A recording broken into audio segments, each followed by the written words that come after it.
If you like the video, make sure to like, subscribe, and comment for more videos like this. For those who work the graveyard shift, night security, or other overnight jobs, what is the creepiest or scariest paranormal experience you've encountered during your shift?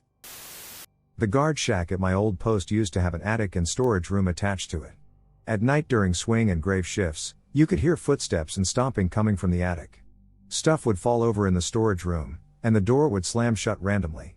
A few guards even reported seeing shadow figures on the cameras we used to monitor. One night while patrolling the RV lot, I parked the patrol car in a dark spot between two large RVs because I wanted to check a text message. While sitting there, I got an eerie feeling that someone or something was watching me. I said nope and booked it out of there. I looked in the rear view mirror and saw what I can only describe as a shadow that looked like a gorilla hunched over, walking on all fours. I told my supervisor about it when I got back to the shack, and he laughed. He also said that some guards have reported seeing shadows moving around the lot, and one guy even reported that someone knocked on the window of the patrol car while he was parked, but nothing was there when he checked. I was, and still am in a sense, a certified corrections officer in the state of Florida. Meaning that I actually went to a police academy and learned how to be a CO. Big difference between COs and guards. I actually guard the public from those who go against the norm of society. You see guards at crosswalks and such. Anyways, as a CO, I was assigned to a night shift called D shift. I work 5 days, then 2 off, then 4 days and 3 off. Anyways, my shifts always run 12 hours, so from 7 p.m. to 7 a.m., I was at the mercy of up to 300 inmates. This night, however, I was in a tower with an AR-15 radio, and a special riot shotgun. Keep in mind, I worked at one of the worst prisons in Florida. As I was up there, we got a proximity alarm.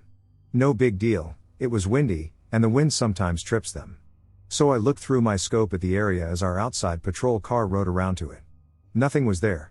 I reported it as such, wrote it in my log, then went back to sitting in my chair, waiting for my shift to be over. At around 1 a.m., the alarm was tripped. In the same place. The wind was still blowing, so I thought no big deal. I looked through my scope at the area and froze. What in the hell? The duck is that? I thought to myself. Something was standing in the shadows. Now, being a prison, it could be an inmate trying to escape or a civilian trying to throw contraband over the fence. Yes, that's a thing, even shooting down a drone carrying illicit goods. Anyways, I spotted it and reported it to my center gate, and they sent the patrol car over to take a look around. Whatever it was, it ran fast as the car gotten closer. They even saw it run, although we could not tell what it was. My shift ended, and I went home, pushed it from my mind, and that next night, I was back in that same tower. Same equipment. So, back to it, there's no wine this time. 1 a.m. rolls around, and the alarm trips. This time, we were not happy. I made the prison go into alert, but not full lockdown just yet. This time, the moon helped light up the area, and what I saw, I can only describe as wolf-like. Yet it stood like a human. Fur as black as the moonless night. My breath caught in my throat, the center gate was calling, yelling at me to report what I found. I couldn't. Even to this day, I couldn't say what I saw. It would cause me to lose my certification so fast. But I know, I'm not the only officer that saw it that night, because the roaming patrol car saw it also, and it scarred us both so bad, we swore to never say what it was because we knew no one would believe us. You might not believe this story, but in those prisons, late at night, it's not the inmates you should fear, it's the things that go bump in the night that you should. I have worked this job site for a bit more than a year, and I went from working days to nights. This story happened just over an hour ago, at 3:45. The date is November 21, 2017. I work security at a chemical plant located near a river. The plant is about 15 square miles, 24.14 square kilometers. To the south runs the river, and there is a berm that is at the edge of a field to the north. On cold mornings like today, a fog rolls in from the river and blankets everything. As you read on, you will see why I explain this. My first duty when I get in is to get in the company vehicle and patrol the plant and surrounding area. As I was patrolling, I was on the opposite side of the feed as the berm. Shining a light across the area, I saw the reflectors of construction vehicles through the fog. Then a set caught my eye. They sat on top of the berm, two large red circles about 3 to 5 feet apart, connected by a shapeless mass. I thought it was the reflectors of a trailer, and though parked somewhere it shouldn't, it wasn't illegal too. So I kept slowly driving. As I shined the light around again, the reflectors seemed to follow me, and I just thought nothing of it. I mean, Trailers sometimes have multiple sets on them depending on the size. The reflectors eventually disappeared, and I chalked it up to something getting between my light and the trailer. I kept going, and after finishing my patrol, which makes a circle, I went back to the field across from the berm. I had to unlock a nearby gate to allow first shift employees into their areas. The fog had cleared up enough that I could see the berm clearly. I couldn't see any trailers on it. So I shined my searchlight back there. There were no reflectors, and there was no trailer. This frightened me a bit, because the only way someone would be able to get a trailer in or out of that area was to drive it by me or through the gate I had just unlocked. Whatever it wasn't a trailer, even if those were its eyes. This thing would have to be big. At a hospital in Tucson, I worked the overnight shift with short notice and minimal training. Now, the multi-level parking garage isn't too bad, and the fairly open property with a handful of blind corners is standard, but the interior is just something else. The first floor has nothing worth mentioning, but literally everything else might as well be horror movie inspired. The second floor used to be a patient wing, where they would have their own rooms, beds, toilets, etc. Now everything has been taken out, meaning pipes sticking out of the floor, empty hospital beds that weren't all taken, showers directly behind entrance doors, all of which have to be checked by security, and of course the lights on that floor don't work, and the fire alarm battery was dying, so you'd hear an occasional high-pitched beep. The third floor was an intriguing case. They never told me exactly what happened up there, but I was told, as a security guard, not to go there. All I know is apparently the patients up there are usually not very friendly and like to smoke up there. Needless to say, after dealing with the second floor, I didn't ask very many questions. The fourth floor was the engineering room.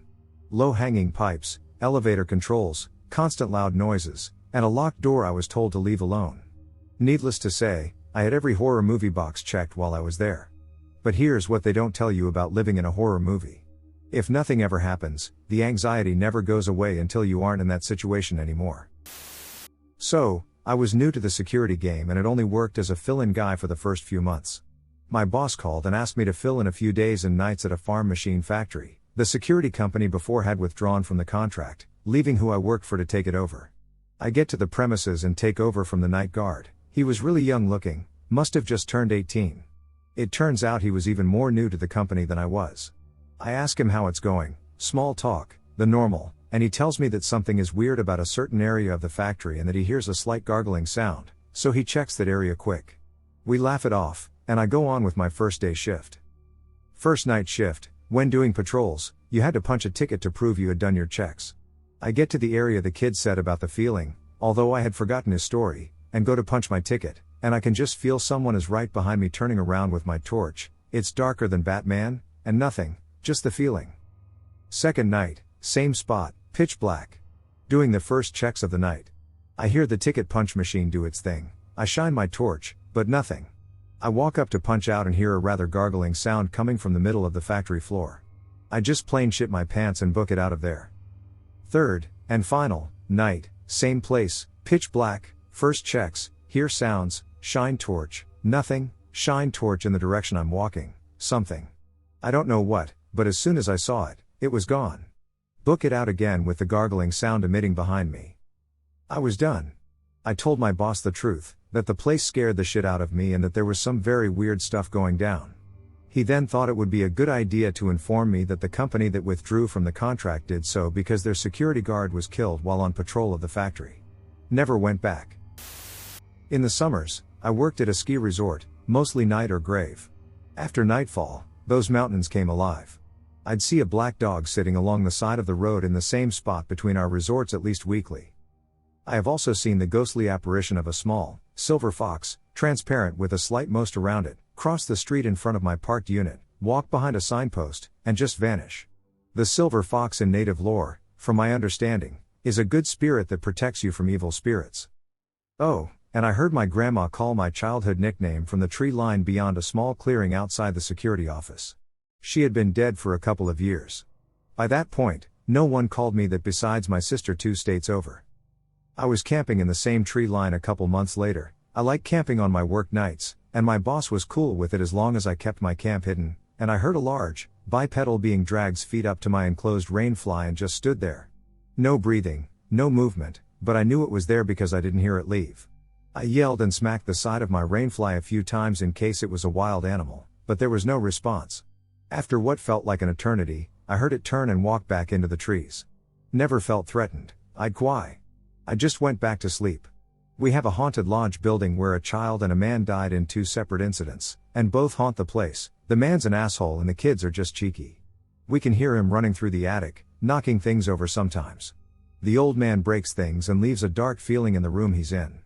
My coworkers have had their experiences with the same things I mentioned and have told me stories of a woman in white they have seen roaming the ski runs, mostly the groomers and snowmakers, UFOs, a large gray naked and hairless humanoid that lingers around a spot that we discovered the body of a man who took his own life a few years back, and my boss has claimed to have seen the ghost of a native man in full regalia sitting on a log behind one of our resorts.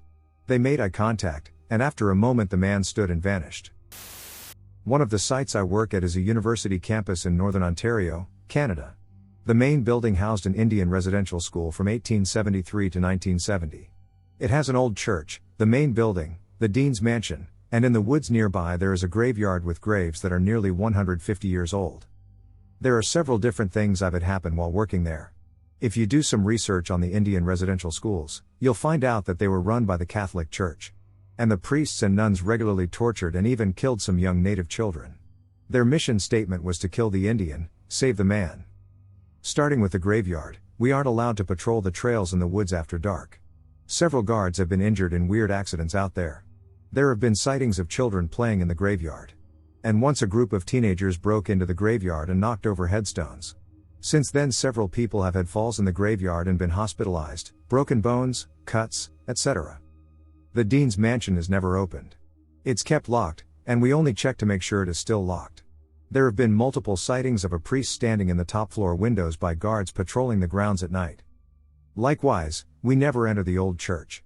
Just check to make sure that the windows are intact and doors locked during patrols. On multiple occasions I've heard crying and sometimes screaming coming from inside the church with no possible way for people to have gotten in as the doors are padlocked on the outside and the windows have never been broken. Now the main building. It has been added on to multiple times during its history. The original part of the building houses the faculty offices. There is also a museum on the executive floor that has artifacts and pieces of the original building. The original part of the building is considered a heritage site, and therefore a large part of the walls, some of the windows, and the front door are all original. The lighting is motion activated and will randomly come on even when nobody is in the area. Guards and the night custodians often feel like they are being followed and watched. At the bottom of each stairwell, there is a cupboard underneath where the priests and nuns would lock children up who were bad. I've heard crying coming from some of them. The 5th floor was originally where the children's bunks were kept. Doors up there will randomly be found unlocked after being locked by the guard. I've also heard children laughing while walking the hallway. I've never felt anything that seemed malicious or negative energy. But I have felt like I wasn't alone, even though I knew for a fact the building was empty. The exception to this is walking along the edge of the woods at night. It just freaks me out, and I won't go back there unless I absolutely have to. I'm the head of security for a local bar, but it's essentially the size of a small club since it consists of 3 floors. Part of my job in locking up is to clear anyone out who might have passed out in the bathroom, broom closet, etc. I then have to set the alarm, which is on the bottom floor.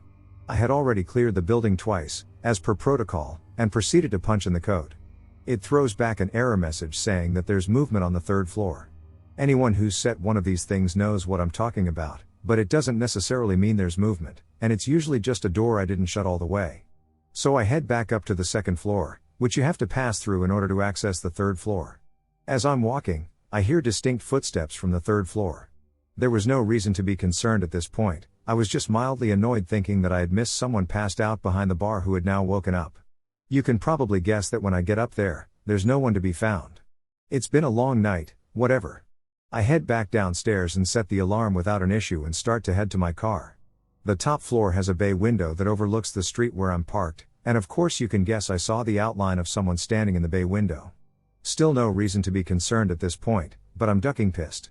I slam my car door shut while giving that ducker the stink eye as I head back into the building and disarm the alarm.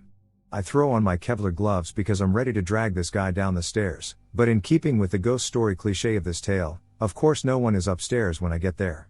At this point, I call the bar manager on his home phone and explain that there's someone hiding in the building, and I'm going to need to get the cops down here to give me a hand.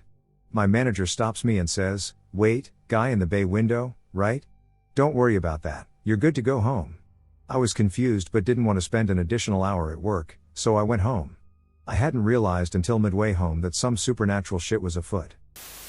One night I was sitting in the security office. I was the lead officer this night. Our dispatch center is located in the security office. The phone rang, and my dispatcher answered. All of our phones have caller ID, so we can see if it's an outside line or an inside line. The caller ID said morgue, and it had the morgue's number. After about 30 seconds, my dispatcher says, "Okay, we will send someone," and hangs up the phone. Apparently the caller stated he was stuck in the morgue and couldn't get out. Now I'm thinking that maybe the door stuck behind the person. I go down to assist the person with getting out. When I get down there, nobody is in the area. I asked dispatch if we received a callback to cancel, but he said no. Now I'm a bit confused and creeped out. I am a paranormal investigator and have had some spooky situations in this hospital, but this was crazy. I come back to the office to watch the camera to make sure nobody is playing any pranks, but nobody entered or exited the morgue the entire time. The worst part was that the only person beside me in the morgue was a deceased patient. Never did solve this one. Many years ago, I did security for a few months. Some sites had the usual the sense you were being watched or followed. But one facility that was way out in the middle of nowhere was undergoing upgrades. New buildings being put up, etc. Normally there was just a fence around the place, no guards. But during construction there was no fence, so we did our overnight shifts there. There was the usual unnerving stuff that happens when you're in a construction facility on your own. 55-gallon drums bang when they cool down for the night, an air compressor generator decides to wait till you're standing next to it at 2 a.m. to start, and wildlife moves around at the edges of the building lights. There was an ominous feeling of not belonging there. One night early in the contract, I'd gotten back to my vehicle from doing a patrol and was about to write the patrol report when I less heard and more felt a voice. "Get out! Get out! Get out!" The sun had set a few hours earlier, so pitch darkness was the rule of the hour except where the building lights shone. I had my hand on the car key, ready to leave.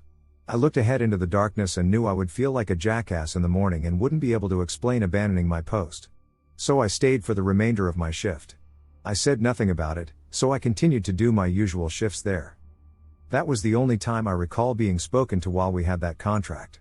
Over time the ominous sense faded to a sense of the place or entity or whatever becoming familiar with our presence, and I began to feel quite comfortable there. Then the contract ended, and we didn't go there anymore. Shortly thereafter, I'd finished my patrol at a new contract and was about to write the patrol report when I heard the voice again. "Where are you? You belong here." Never heard it again. I guess it was understood. Back in 2018, I was a PV2 in the Army, stationed in Camp Carroll, South Korea. We were always assigned night guard duties for different buildings, and this time I was scheduled for the battalion night shift. Typically, I found it boring and difficult to stay awake most of the time. For me, I was a night owl, so I couldn't fall asleep, even if I wanted to. Our battalion had cameras watching the inside and outside of the building 24/7. The cameras even had motion sensors that would alert us if there was movement around or inside the building. It was a very quiet night, and I was in the front office on the first floor. Scrolling through my phone, I was trying to find something to entertain myself. My NCO was a staff sergeant, and she got a call from her husband from the States, so she walked away from the office and walked down the hallway to go talk to him. Our lieutenant came to check on us, as it was required for his night watch rounds. He stopped by the front office to chat and looked around. I was on my phone with one headphone in at this time, not thinking of anything but the stupid video I had playing to distract me.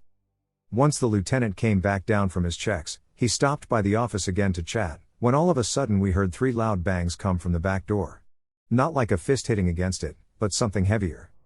These doors are heavy frames, so it would take a lot to create a hefty noise like that. Now, there is one entrance and one exit to the first floor of this building. The front door, which was frequently used by people getting into the building, and the back exit, which was located on the opposite side next to the vending machine and typically locked from the outside during the late hours of the night. My lieutenant was looking at the back door in shock when he turned slowly to me and said, "Did you hear that?" I nodded slowly as I took my headphones out, clearly shaken by the sudden disturbance. I immediately looked to the surrounding cameras on the screen to see if there was any movement outside, but I saw nothing indicating anyone was there. The cameras had no disturbances on them to alert me to any late-night visitors. The lieutenant, clearly spooked, called for my NCO, who was still down the hallway talking to her husband, and asked her if she heard the noise. She came back over, still on the phone, and said, "That wasn't you?" As the lieutenant shook his head no, and she looked at me as I shook my head no. She immediately hung up the phone and asked what had happened. Then she asked if I had seen anyone walking around the building on the cameras, to which I replied no. She then led the lieutenant outside for a perimeter walk around the building. They came back 5 minutes later, very weary. She then asked again if I saw anyone outside the building, but said I only saw them on the cameras. She immediately dropped her guard and started praying voraciously, something I had never expected for her to do. It scared me more than anything to see her react like that, knowing we are trained soldiers ready to react to danger with our fists held forward and our guns loaded on our side. And hearing other stories from other soldiers who have done the night shift, it doesn't surprise me now that those late night visitors might have been coming around for a long time. Worked nights at a huge tourist destination in Canada. Was in the control room and got an alert for the front door opening, despite being locked a few hours before. I sent a foot patrol to the area and checked the cameras. The door didn't visually open on the footage, so I assumed it might have been a powerful wind blowing on the door that might have shook it enough to trigger the sensor. But then on the CCTV footage, all 4 metal detectors inside the front door lit up a few seconds after the alarm was triggered on the footage. Foot Patrol reported nothing unusual and said there was no significant wind outside. Weather reports indicated the same. We initially just assumed some sort of electrical malfunction, but the trace detection unit stationed at the metal detectors, as well as the overhead lights in the room, were completely unaffected despite being plugged into the same power source as the metal detectors. I never did get to the bottom of it, but it freaked out everyone who watched the footage. I was security for a large office building by itself. When I got up to that floor, I saw lights were left on, which is a totally normal thing to happen. As I got closer to the assistant's desk, the lights shut off, and I got such a weird feeling like someone was there. I went over to the area and announced myself to see if any employees were there working late. I got no response and saw no one. I started to walk away, and the button went off right near me. I was not walking anymore. The assistant's desk was right under a camera, and I pulled tape as well. I did not see anyone that time either. I work on the day shift now. Years ago, I was a night shift CNA for an assisted living facility. I had a wild week with a resident. She didn't have dementia/Alzheimer's either, so it added more weirdness to this situation. It was about midnight when I was doing my rounds when she burst out of her room holding her giant cross and looked white as a ghost. I asked her, "What's happening? Did you have a terrible dream?" She replied after she caught her breath that there was someone in her room telling her to get out. Now we have wanderers in our facility, and I looked around in her room, thinking one may have spooked her. I found nothing. She followed me around that night and didn't go off to bed until 4 a.m. I thought that was the last of it. I was wrong. The next night it happens again. She once again claims a man is in her room telling her to leave. Once again, I check her room and find nothing. This is when things got really weird. One night when I was in the back helping a resident, my buzzer went off and the front door was opened. I quickly finished up what I was doing and bolted to the front door. Those doors are locked at night. When I found the corner to the front office, I saw her standing outside with the door wide open. She was looking at the sky in awe. I asked her what she was doing, as it was 2 a.m. at this point, and she looked at me, put her hand on my shoulder, and said, "Death is coming for X." I had to let him in. I coaxed her in the building with a cup of decaf coffee and some biscuits. She told me about the man in her room again and how he's making it difficult for her to sleep. Curiosity got the best of me, and I asked if she could tell me what he looks like. I really don't believe in the paranormal. I feel like everything can be explained, but I can't explain how she accurately described a resident who lived in her room years ago. He was an upset man who didn't want to be in the facility in the first place and passed away after refusing his medication. He didn't like anyone in his room except a few CNAs. She even got his name right. Her family started getting concerned for her well-being and asked to have her transferred rooms. After she was moved down the hall, her nightmares stopped. I asked the other PCWs and CNAs if any of them mentioned anything about the previous resident in her old room. All have stated they didn't. Hi, everyone. Here to drop my story from approximately 3 years ago. Back then I was employed by a certain random security company that has contracts worldwide. Well, this company had several contracts in the state capital, even though the district office was over 2 hours away.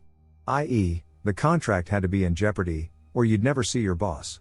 When I was initially hired, my boss told me he wanted me cross-trained at every possible post because this certain random security company only hires quality people that never screw them over. No problem. My first stop on this shitshow tour was a certain random government headquarters. My first impression of the building was old, 70s vibe, musky, and scorching. They shut the AC off at night to save money. It was also a 12 to 8 overnight shift. The man at the post, let's call him Ronald, was a former Marine who was currently pursuing a degree in economics or a related field. He was tough and smart, i.e. one of the first things he says to me is, "You know this building is haunted, right?" I said, "I'm sure it is. This is part of the hazing ritual, right?" "No, I'm serious, there are things that happen here and noises you can't explain. Nobody lasts long here. I'm just trying to warn you." I bet I can guess what you're thinking. This sounds like some Hollywood script and smells like bullshit. I couldn't believe it either. I genuinely thought Ronald had been there for so long, he was just bored and ducking with me got his rocks off. Well, I finished up my training there and went to the next post. The next place I went to became my permanent post. I guess what happened was that the guards that worked there were so lazy that the client wanted them replaced. I was the replacement. I worked there for almost a year.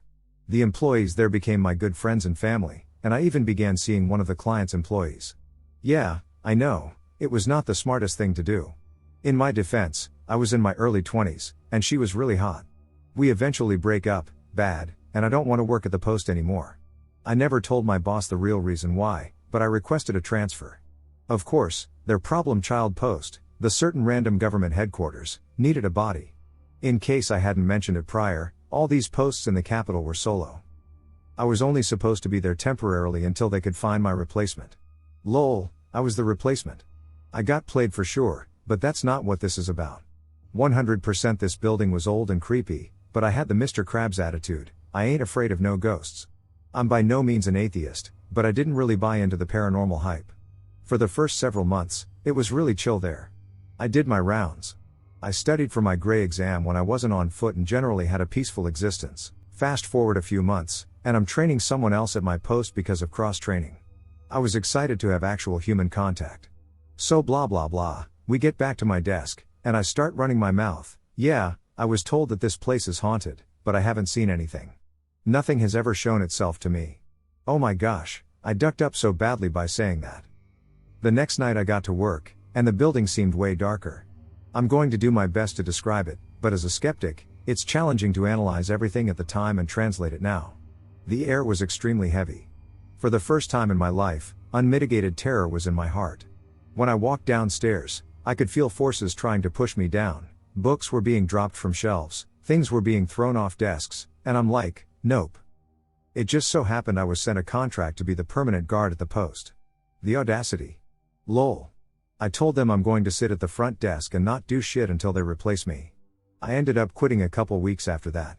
I was done with the place, and it was so emotionally draining to work there. Plus, I was offered a job from a certain random federal agency. I work at a hospital overnight. One disturbed patient claimed to be Jesus. Before they restrained him, he clawed out his eye. Very disturbing. Many employees claim this hospital was haunted. I thought it was nonsense. A few things happened here that's given me the belief there's more to people than a heartbeat. They close fourth floor occasionally. It used to be a baby ward. I was up there when I heard a baby crying.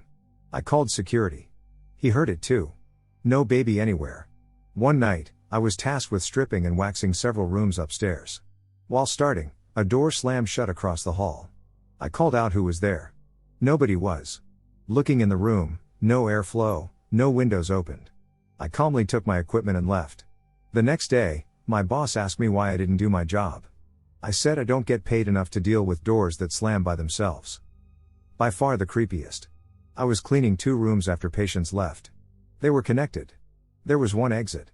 I cleaned the first room. Left for 10 minutes, got my supplies, and went back to the other. I saw a little old lady in a chair, hunched over. I stared at her for a few seconds and thought it was odd they put a patient in already. 2 female nurses asked if I was sitting in the chair. They get scared. Nope, it was an old lady. Well, I check. Room is empty. She disappeared. I would have seen if she walked past me. Creepy. No one on the floor fit the description I gave of her, except the lady who died in the room 4 hours before my shift. I work in a very old hospital. I hear whispers, see shadows, and sometimes more. I am very skeptical, but seeing a ghost would be neat. Not a strict nighttime worker, but working at night. I worked at my county morgue. I would retrieve a body and bring it to the morgue. My coworker and I are talking as we are leaving the building. It's maybe 2 a.m. I am facing him, at the end of a long hallway. He is facing me, behind me a giant glass door. Just out of the corner of my eye, I see a black mass peek out of one of the autopsy suites and pop back in. I looked over his shoulder but shrugged it quickly before he said, "You saw that, right?" He had seen what I saw in the reflection of the glass door. We went down the hallway to find the building completely empty. When we leave, we are responsible for locking up. We hightailed it out of there, knowing damn well what we had just experienced. My company was a third-party contractor, so we did other forms of body removal, including removals for funeral homes. At this particular funeral home, I had heard stories of people having experiences here, but never any of my own. It's about 3 a.m. on this call, and I drop the body off in the embalming room. When we clean up our equipment, we spray it down with disinfectant spray and give it a quick wipe. For whatever reason, I felt impelled to treat this body with much more respect than others. I treated all bodies with respect, but for some reason I felt the need to go above and beyond for this soul. I took extra care of him and cleaned my equipment extra thoroughly. Things that we touch that aren't typically washed in our cleanup. I'm leaving the building, and as I am walking out of the door, a whisper in my ear says, "Thank you." My heart drops as I know I have to turn around to lock the door behind me. No one was there, and nobody lives in the funeral home. I was the only one there. I hightailed it out and refused to go there alone since. One of my organizations has a facility that houses a lot of First Nations/Indigenous artifacts, and for the first 2 to 3 years I worked in that facility, there was definitely a lot of doors that would open when I, and the other guards, knew we'd locked or closed them. You'd hear low murmuring in the distance and just the feeling of someone watching you. Nothing hostile or cold, just activity. Then in 2017, the facility opened a permanent exhibition to display the artifacts. They brought in elders from the 4 nations represented by the artifacts and had a big smudging and remembrance ceremony. I don't know exactly what they did, I wasn't there for it, going off coworkers' reports. All the activity stopped that weekend. Not sure if it was the smudging or the opening of the exhibition. Another of our facilities was built in the 1940s and would constantly have noise or smells pop up. You'd be on one side of the floor and hear an old-fashioned typewriter at the other end. Or you'd be walking along and smell cigar smoke. Our facility has been smoke-free for 20 plus years, or really old-fashioned heavy perfume. They knocked the building down a few years ago, but I think some employees never left. This incident happened maybe 2 or 3 months during my cashiering time at my first job. I was laid off 3 months later and have rarely shopped there since. It was around October, probably a few weeks before Halloween. I had been working a couple hours and was getting bored because there weren't many customers, and anyone that was shopping was scattered about in the store, but not near the registers, and it was just myself along with the other cashiers at their registers. I decided to open my drawer and just count my tills to make a mental note of how much I had. While I was doing this, I noticed out of the corner of my eye a little boy peeking at me. I thought that he and his parents were ready to check out. So I closed my drawer and turned to greet them, only to not see anyone.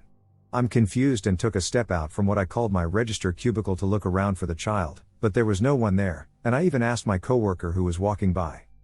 He also told me that he didn't see this boy or anyone else near the registers, so I just stepped back inside my cubicle and stayed there. Before long, I got bored again and opened my drawer to continue counting my till again, only to again spot the boy staring at me. The boy, as I remember, always reminds me of Toshi from the Grudge or Ringu movies. This time instead of closing my drawer before greeting him, I rather looked up only for him to again disappear, then I closed my drawer to step out and started to look around for him.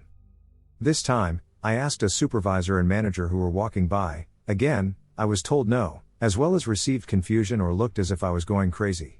This time I didn't look down at my drawer and kept around in case any customer did approach my register. Eventually it was almost time for my shift to end, and I'm gathering some of the things that customers didn't want. As I bent down to place them in the basket just behind me, I again saw the boy looking at me. I dropped the items and quickly turned to look at the boy, but like before, he's gone. I'm slightly scared and step out completely from the cubicle to circle my entire register to see if this was some kid just playing a prank on me. As I was doing this, a second manager saw me and asked what I was doing. I told her what I saw. She didn't believe me and told me I probably just saw the Halloween sticker that was stuck onto the soda freezer that's attached to the registers next to mine. I knew it wasn't the sticker that I saw because the sticker was those Kiddish Witch stickers, not the Toshi from the Ringu/Grudge series. After my shift ended, I told my mom, who had come to pick me up, and when I told her, she didn't believe me at first. 'Cause she also believed I had seen the sticker also, until I described what the boy looked like and she now believed me. Luckily that night was the only time I saw that boy and I was glad never to see him again 'cause that was creepy. Third shift at the gas station. On the third shift, a friend of mine was working at a gas station when a man came in. He hung around to the point that she asked him if everything was okay and could she help him find something? He mumbled something to the effect of no. He leaves the gas station. Apparently he had walked there because when he left she didn't see a car in the lot. A few hours later, she got an odd feeling and texted a friend to come hang out with her. He gets there. About 20 minutes later, he heads to the back area. When the guy shows back up, he makes his way into the beer cooler. When she tells her friend Hess back, her friend goes to the cooler door and sees him putting on plastic gloves. He moves away from the door. When the guy comes out, he's got a bandana around his face and his gloves on. Her friend walks up behind him and asks him what the hell he is doing and says they've called the cops. He runs out the door and disappears into the night. She swears that if her friend hadn't come up, she would have been robbed or kidnapped. When I was younger, about 20, now 32, I worked in an assisted living home in rural Minnesota. I enjoyed the job of helping the elderly. Once I discovered that I enjoyed the job, I had planned to further my career in nursing.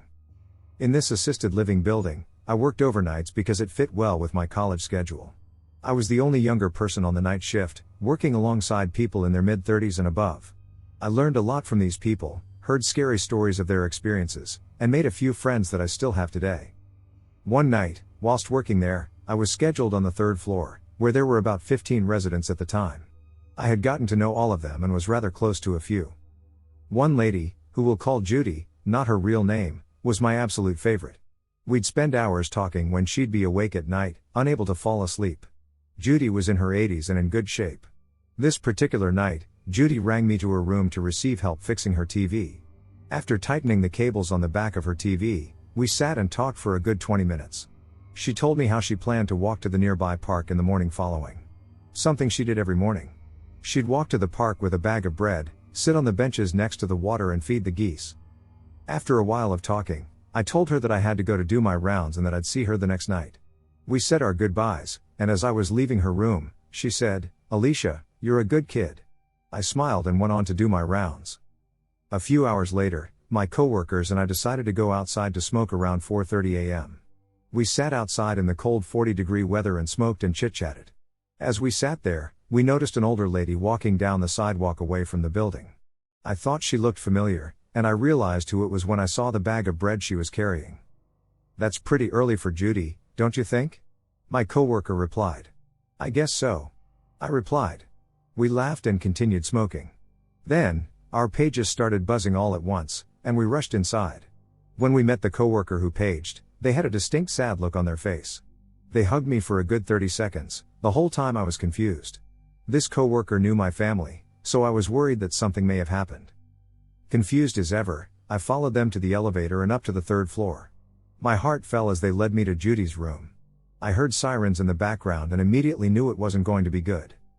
To my shock, it was Judy, lying lifeless in her bed. My coworkers and I glanced at each other, astonished. I felt a mixture of sadness and confusion. Hadn't we just seen Judy walking in the direction of the park she frequently visited? I knew I wasn't crazy because my coworkers saw her too. We never brought it up again, as scary as it was, and just decided that Judy was doing the thing she loved to the night she passed, walking to the park to feed the geese. I used to have a part-time job as a security guard at a senior home, not assisted living, so there weren't any nurses or such on the premises, just me and 50 to 100 old people. My shift was weekends from 6 p.m. to 6 a.m., but nothing really happened until 10 p.m., when all the visitors left and the residents were asleep. I strolled around verifying the locks on windows and doors. The cafeteria has a door to the back garden. I made sure to lock it too.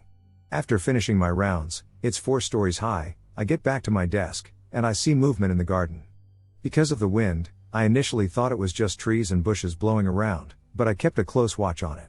That's when I see the shape of a person in a white dress dancing in the garden. I race to the cafeteria and see nothing. After checking the door, it's still locked. I go back to my desk and watch the feed. She comes back, whirling around, and it makes me feel cold. I grab my phone and go check one more time, but there is still nothing. However, this time, the door remains unlocked. I swiftly lock it again, return to my desk, and scrutinize the cameras. Nobody is in the building, but I walk around just in case. After confirming nobody is inside, I sit back down and calm down, assuming I mistakenly unlocked the door. Then, I see a shadowy figure standing in front of the main entrance doors. I glance at the front camera, but it shows nothing. I look back at the door, and the shadow is standing there. That's when things got really weird. The shadow smiled and disappeared, then the doors opened. To open those doors, you need a security card, or a resident opens it from the inside. No one was outside to use a card or buzz them in. My desk is in front of the doors, but the door was wide open. I brace myself to deal with anything that tries to enter through the second set of doors. Those are just motion sensors. Nothing comes, the outside doors close while the inside doors remain shut. After the doors shut, I saw a flash of light in the garden camera, but then nothing. I decide to call maintenance and tell them about the faulty door, and walk outside to investigate, going around the whole building just in case I find a kid messing with me. That's when I see the giant steel double doors where the dumpsters are stored. They're bent outward. A vehicle hitting the doors would push them inward, but the doors look like they were rammed from the inside. When I mentioned this to maintenance, they were shocked. The doors were fine when my shift started, and I didn't hear any noise. I quit a week later. Head of security at an industrial facility here. Disappearing people are an interesting one. Watching someone I don't recognize walk around a random area outside that nobody should generally be walking around, they go to move to the next camera zone. They're gone. There are no doors or anything. They could have gone it. One of my guards had a really good one. He's a tough old hillbilly, not much scares him. We have a long hallway with motion sensor lights every few feet or so that click on as someone walks under them. Well, it was Christmas Day a few years ago. He was totally alone in the plant, and he starts walking down this hallway. From the other end, the lights start clicking on as if someone is walking under them, but nobody is there. Feeling a little unnerved, he proceeded to yell, "Hey, what the hell you doing?" A line commonly used to indicate suspicion. Nothing and nobody there. Other than that, we've got this office hallway. Our office is right outside of it, off of the lobby. When you're there and there's nobody else, you'll hear doors slamming and stuff from that hallway. The lights will click on their own, stuff like that. I'm used to it now, but I can't explain it. Last summer, my National Guard unit was activated for a force protection mission for about a month and a half. We were conducting roving patrols in our Humvees, and my platoon was put on the night shift, 5P5A. We were given a map of checkpoints that we had to hit each shift. At about 2A, me and my partner were making our turnaround on our checkpoints and hitting the furthest one out from the TOC. This checkpoint was out in the middle of nowhere and had trees surrounding the whole area. Artillery range. When we got there, we got out and started roaming on foot, staying close to the vehicle to look for suspicious activity. There was nothing to report or activity because it was so barren, just like every night. We sat on the hood of the truck for a while before leaving, and my partner played this weird Skinwalker call audio he found on Spotify. It was weird, and he was just messing around. Not even a minute later, all of a sudden everything went really calm, and the same sound from the audio came from the darkness in the thick of the woods. We both looked at each other kind of spooked, and then something from the woods started running toward us, and we instantly jumped in the vehicle and took off without looking back. Neither of us believe in skinwalkers, so we thought it might have been an animal and that our mind was playing tricks on us because of the long shift and late night, but nevertheless, it was a pretty scary experience. Everything from the eerie calmness to the terrifying shriek coming from the complete darkness of the woods was enough to keep me up the rest of that night. I work for a company that charges a $3 shift premium for nights, which, in my experience, is outrageously high. In the last year of working the night shift, I now understand why. I was offered to work nights about a year ago, and I immediately took it when I heard about the premium. I work for a company that has about 45 employees, and we do our best to keep our operation running 24 hours a day. I work by myself in an office building on nights. There are 3 other coworkers that work in a shop adjacent to me in a separate building, but for the most part I work alone unless I have work orders to process in the shop. There have been a few incidents that have made me question my state of mind. On more than one occasion, I've walked by these empty offices and would later return and see a few of the monitors awake from sleep mode. I was curious, I thought it might have been a sensitivity issue, so I'd do experiments where I'd stomp really hard by the door to see if the monitors would wake up. Not one. There were also a few times I would see the washroom light on, and I'm the only one that uses it, so I found that a bit peculiar. I've also heard loud coughing in my building. A few months ago, I was in one of the washroom stalls on my smartphone when the lights turned off. I could actually hear the switch flick off, and it sent chills down my spine. It just felt very overwhelming. I finished really quickly with my smartphone on the flashlight app and bolted out of there, not before turning the light back on. A few days later, I stuck around a bit later so I could casually bring it up with someone that came in the morning. I asked if they ever had anything strange happen to them, and this is when I found out about the owner's ghost premium he gave to me and the 3 workers in the shop. The owner's brother died about 6 years ago while on the job. He had a sudden heart attack when he was in one of the bathroom stalls and was pronounced dead when he was discovered by one of my co-workers who still works with the company. The owner believes that his brother is still hanging around. I still work there, small things happen, but the only difference is that I've acknowledged whatever has been going on. Used to work after hours as a help desk technician for quite a few years, saw plenty and heard plenty of weird things. UFOs, weird knocking, conversations where no one would be there, among some other high strangeness. The weirdest one though was a bit more persistent. I used to work with a guy named Eric for a couple of years. It was time for my break, so I put myself in a code, got up, and headed outside to have a cigarette. Around that same time Eric came out as well. We talked for a minute before I headed back in and began walking towards the restroom. We were at the very far end of the building, and our desks were close to an exit. To get to the nearest restroom, though, you would need to walk down this really long hallway/row of desks, make a turn, and you'd be there. As I'm walking down the hall, I get the feeling that someone is behind me, but I don't pay much attention to it. As I'm about to make my turn, I glance behind me, and I see it's Eric. I don't think anything of it. Maybe he has to go as well. As I enter, I'm expecting him to come in and follow me at any moment, but he doesn't. Strange, but maybe he went somewhere else. I head out, walk back to my desk, and sit down to clock back in. As I do so, I see Eric walking back in from the exit and returning to his desk. Something felt weird about the situation, and so I asked him about it. He claimed that he was outside the entire time, and our other co-workers confirmed this. They would have seen him come in, because again we were right by the exits. I brushed it off though, figuring maybe I didn't see him or that perhaps they were messing with me. This is where it got strange. Eventually the project we were working on went away. I got transitioned to another project, but Eric did not. Over the course of the years, though, I would see him, whether I was working nights or days. The first time I saw him walking across the parking lot. Another time I was walking past the break room, saw him, didn't register immediately, checked back, and didn't see him. I'd see him walking past a row of cubicles. It was like seeing the ghost of someone who was alive. Never made sense to me. I never understood why this one particular person would have a presence persist there. Graveyard shift. I live in a historic part of upstate New York and have a lot of places that people like myself like to visit that are abandoned, spooky, or off limits.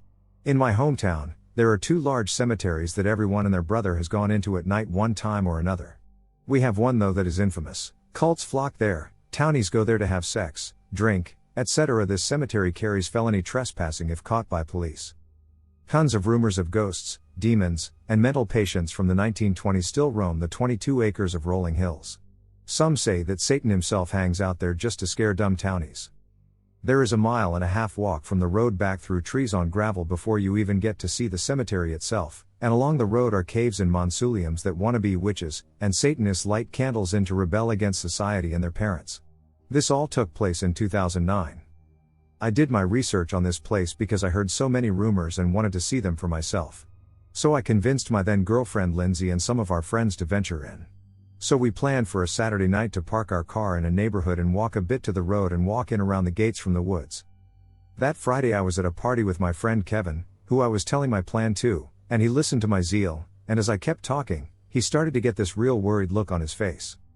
And I finally asked what was wrong, and he was telling me that maybe about 10 years prior, he and some friends went in there to party, get high, drink, etc. They made it to the center of the cemetery, and it was all overgrown at the time.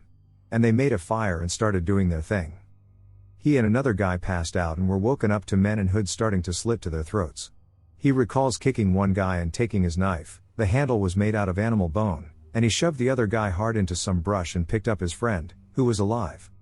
They ran to the road while being chased by at least 6 others, he said, and as they made it to the road, a state trooper was passing by, and they surrendered themselves to the cop, and the cop revealed to them that there was indeed a cult they were after living in there. They had killed at least 3 people over the past couple of years. As they talked with the cop, he told my friend and his buddy that if they ever found themselves in the woods and heard animal noises or any non-human noises, that wasn't quite right to leave immediately because it's people who don't want to tip you off. The cop gave them a ride to their car and let them go because of how bad they were shaken up. So Kevin cautions me and tells me to be super careful if I were to go through with my plan. So I ended up going anyway. My logic was that in 1999 there wasn't a mass cult living in there in 2009, and I would be armed with some friends. So we end up going, and we get to the main trail, and my girlfriend and her friend Sarah are in the middle, and me and my buddy John are in the front, and 2 others are in the back. We jumped a few times because we'd see a shadow run here, or if we stopped, we could see shadows running between trees, which I wasn't sure of to begin with. Even though I was eager to see something. We get to the last part of the trail, and we all start talking when we hear a loud whistle come deep from the right side of the woods, followed by a similar whistle from the left as we walk. More whistles ahead and behind us ring out almost like a caw-caw-you caw-caw-you. We stop, and my friend John starts questioning me and telling me how close we are to this place, and I told him those aren't ghosts or animals. I told him that it's people, and they aren't trying to tip us off to their intentions. He starts to really give me some static, and my girlfriend starts to back me up. I urge him to turn back and forget this whole thing, and he starts walking ahead when we all hear them whistle out again, but a little closer. He comes back to the group and says he saw someone in a hood, and I was like, let's leave now quietly but quickly. So we started to lightly jog to the road, and we didn't cut through the wood but ran right out onto the road and walked back to the car. Out of all the research I did for that place, the best advice I got was from a friend who honestly ended up saving mine and my friends' lives. I didn't know what would have happened if those people had caught up to us. Where I live is a factory run by Christie Digital. The building is over 100 years old, but you would never know it. I worked 12 a.m. to 8 a.m. and was always alone in the entire building until 6 a.m. when the cooks came in. I had many rounds inside and outside the building, as most security guards do. The factory is haunted, especially the upstairs, and I was always very unsettled when I had to go up there. When I did my outside rounds, I would point my flashlight at the top floor. There were 2 floors, and sometimes see shadows or heads looking out the window. I know for a fact that I was alone in the factory because knowing who was in and out was a part of my job. The upstairs was especially unsettling, although there were a couple of rooms on the bottom floor I did not like either, and I always felt watched and tried to do my rounds up there as fast as possible. One night I was upstairs, and I looked over at a desk. It had one of allowed to be a leader/chaperone on camping trips and other wilderness-related outings. I had a longtime friend in the troop, let's call him Sam, and he was a close friend of my whole family. Sam was a little older than me and had already been a Boy Scout leader for several years at this point. This story takes place in November of 2018. Sam and I were made the leaders of an upcoming camping trip, the annual fall canoe float down the Buffalo National River in Arkansas. The Buffalo River runs about 135 miles through the Ozark Mountains, with enormous bluffs on at least one side or the other through most of it. It runs through some of the most beautiful parts of northwest and northern Arkansas, and despite my incident, I still encourage you to take a trip there. We had made camp that afternoon on a river bank after about 15 miles from where we put in. The scouts put up their tents about 25 yards upstream of my tent, with the campfire and cooking station situated in between us. As I was setting up, I mentioned to Sam that I was a little nervous about sleeping in my tent alone for the first time. He shrugged me off and told me I'd be fine and that sleeping alone was actually quite peaceful. I remember rolling my eyes because, unlike me, Sam had not only been camping completely alone for years, he had also done it in a hammock with no other what I consider protective gear. I didn't bother to ask him to tent with me because, according to the scouting rules, males and females cannot share tents, and I didn't want to get in trouble the very first time I was leading the troop. However, I think Sam sensed my unease, and he set up his sleeping arrangements outside my tent, which consisted of a sleeping pad on the ground with his canoe flipped over on top of him like a coffin. To this day, I admire what it must be like to live with so little concern. We all spent the evening around the campfire talking and making dinner. The forest and the river all around us were so full of life that I felt a little more comfortable when we all decided to turn in for the night. I watched Sam lay down on his pad and flip the canoe over on top of him before sighing with contentment, and I climbed into my tent. I spent the first hour or two reading while listening to the sounds of the boys up the river bank fade as they all started to fall asleep. But I couldn't. The nighttime temperature had dropped below freezing. Then, of course, I needed to pee. I spent probably another 10 minutes trying to trick myself into forgetting about it and falling asleep, but it was impossible. Finally I got out of my tent, tapped Sam's canoe to let him know where I was going, and then headed up the bank for some privacy. I don't know how many women on here have peed in the woods, but if you have, you'll know it's one of the worst things about camping. What made it even worse is that because I was cautious about being seen, I climbed all the way up the embankment and walked about 10 feet into the woods before stopping. And, oh my God, it was miserable. Not only having to drop drawers in the freezing cold, but also being completely vulnerable. But the worst part about it was the woods were completely silent. Not a cricket. Not a rustle of a squirrel. Nothing. It didn't click on my head until years later about how bad that actually is. Just the primitive part of my brain started screaming to leave immediately. I ran back to the embankment before sliding down on my butt and sprinting back to camp. Once back around everyone else and in the glow of the full moon, I had a little more sense of security. The river was burbling on quietly, and I could see the dying embers of the campfire before getting the idea to take the warm rocks from the campfire and put them in my sleeping bag to try to get enough warmth to sleep. I drug about 4 or 5 decent-sized stones into my tent and slipped them into the bottom of my sleeping bag. Unfortunately, it just wasn't enough. I was awake for hours, in pain from how cold I was. Trying to rub the ache out of my legs, I remember actually tearing up a bit with how exhausted and cold I was. That's when I heard a noise. The sound resembled footsteps moving downstream from my tent. The bank was covered in smooth river stones, so any kind of footsteps would make noise, but the sound of the rocks shifting told me that this was something large.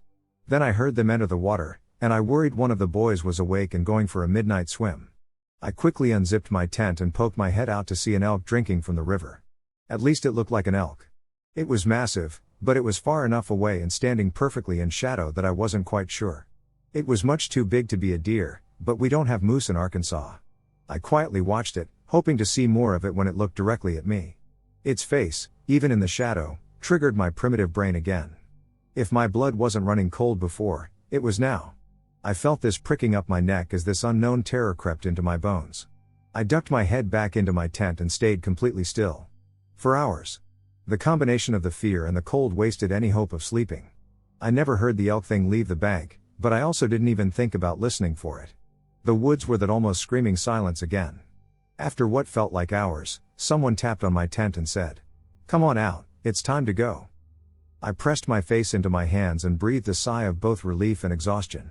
I had made it through the night, and even though I didn't get any sleep, it was over. I quickly stuck my feet in my boots and stepped out of my tent to find nothing. It was still night. I had confused the light from the moon with dawn.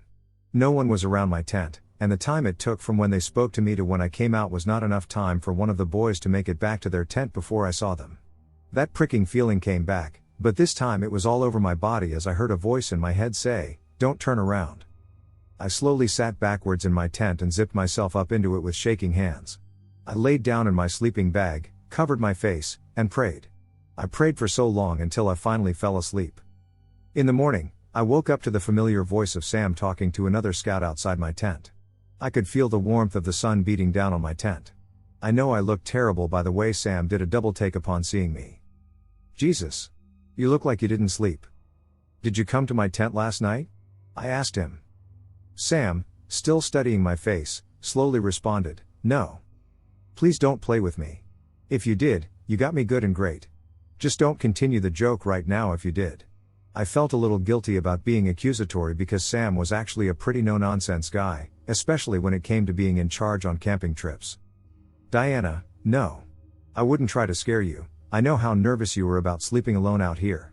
He folded up his pad before tossing it into his canoe and adding over his shoulder, "But I guess you weren't too scared last night." I looked confused. "What?" Sam gestured up the embankment into the woods. "I heard you make a few trips up there. Next time, just get a Gatorade bottle, and you won't have to leave your tent."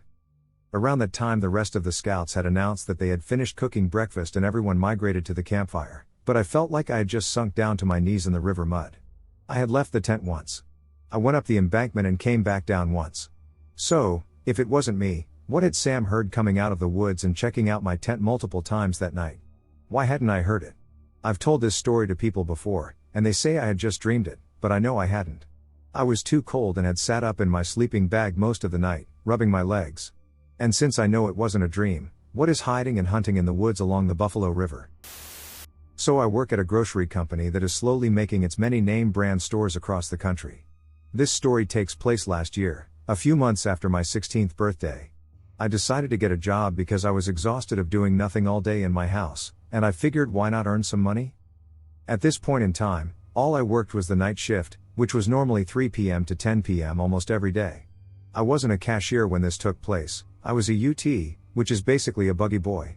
Obviously I took in the bugs all day, but I also cleaned the bathrooms every hour and took out all of the trash every night. I also stayed an hour late to help the stockers finish up their work so we could all get out at the same time. Anyway, One night I was working, and it was almost the end of my shift. I was gathering up my last bit of grocery cart as the store was closing down. As I made a trip outside to get the carts, I noticed a man dressed in all black standing at the end of the shopping center. I was a little concerned, but I didn't think much of it. As I headed back inside, though, I noticed the man got closer. I could see his face, and he had no expression.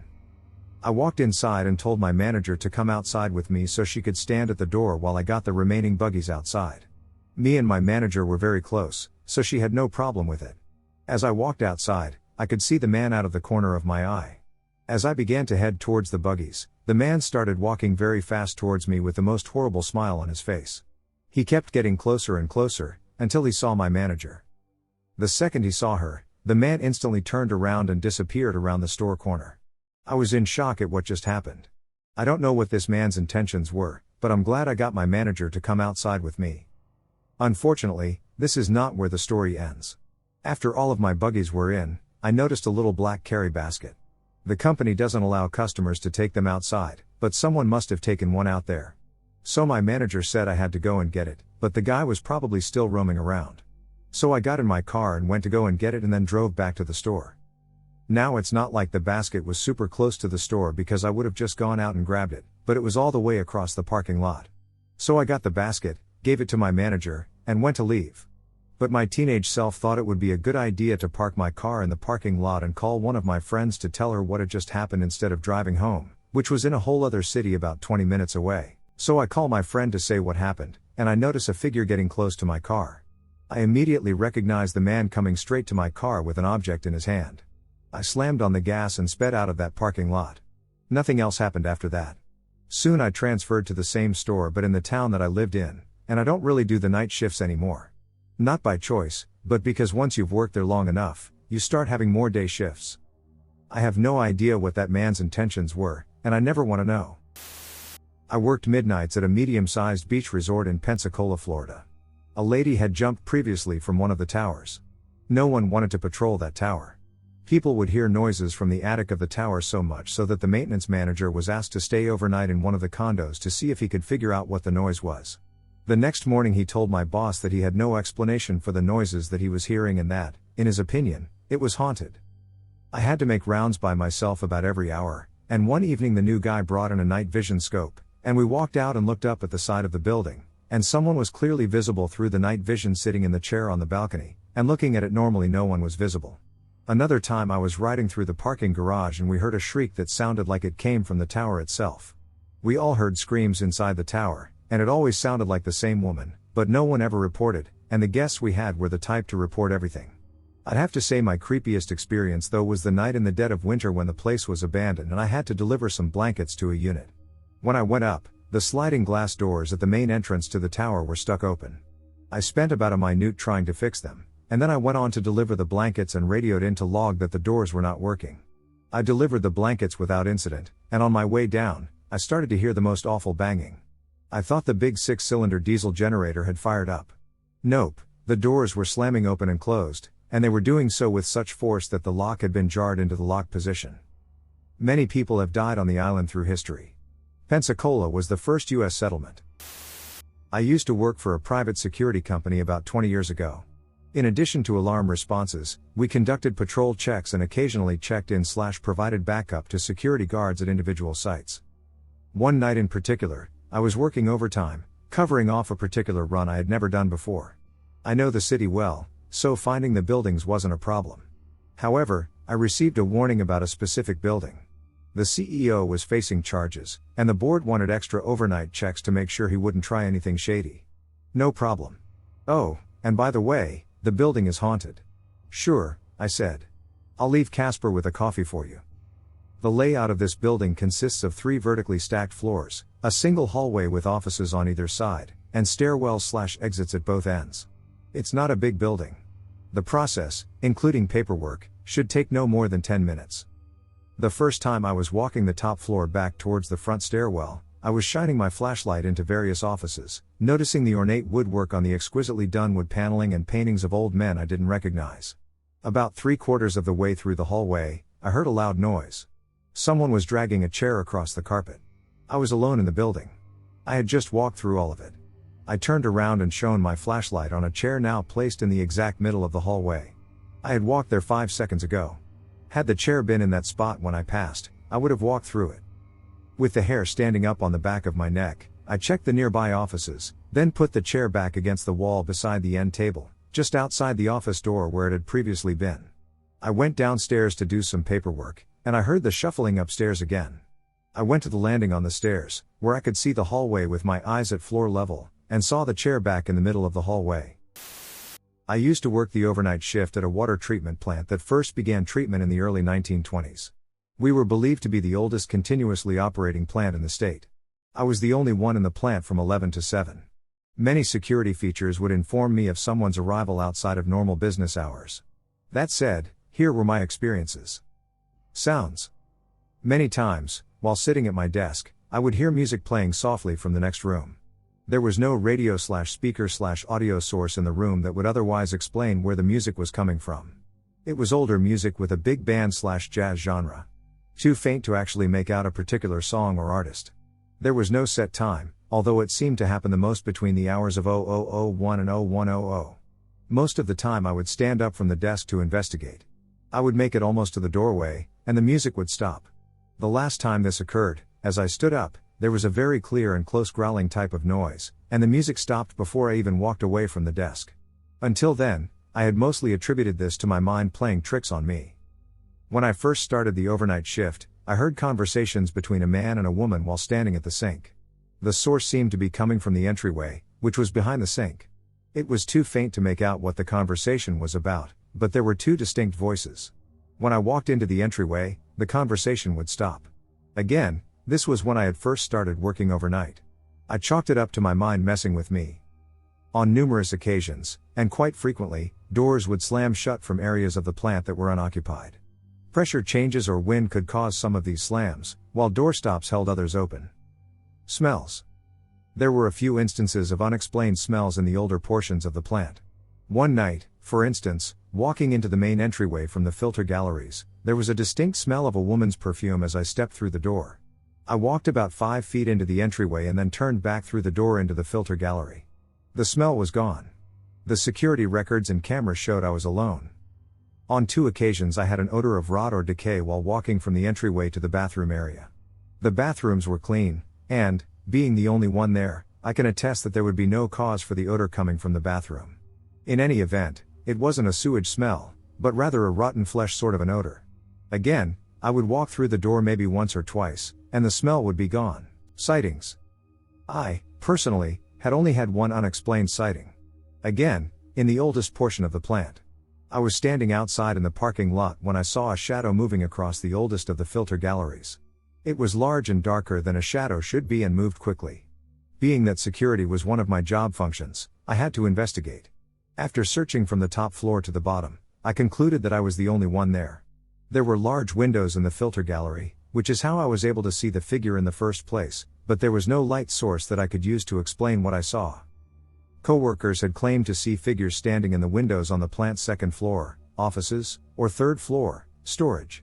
I never saw anything personally, although I won't discredit what they experienced, as they aren't people that would pull pranks. Lastly, there were numerous times that lights had been turned on/off without explanation. This mainly occurred on the third floor, storage, area in the oldest portion of the plant. During my rounds, I would glance into the windows and notice that the lights were on upstairs, but they were already off when I walked up to switch them off. I work overnights in an under-construction abandoned hospital built in the late 1700s. First unit, I have walked in countless times. Right as I am doing my usual patrol, an alarm on the wall starts blaring in my ear. Scare the shit out of me. I ran around the corner, and flight or fight was running like crazy. I took out my phone to make a video for a coworker who is into the paranormal, and as I walked up to the alarm, it shut off.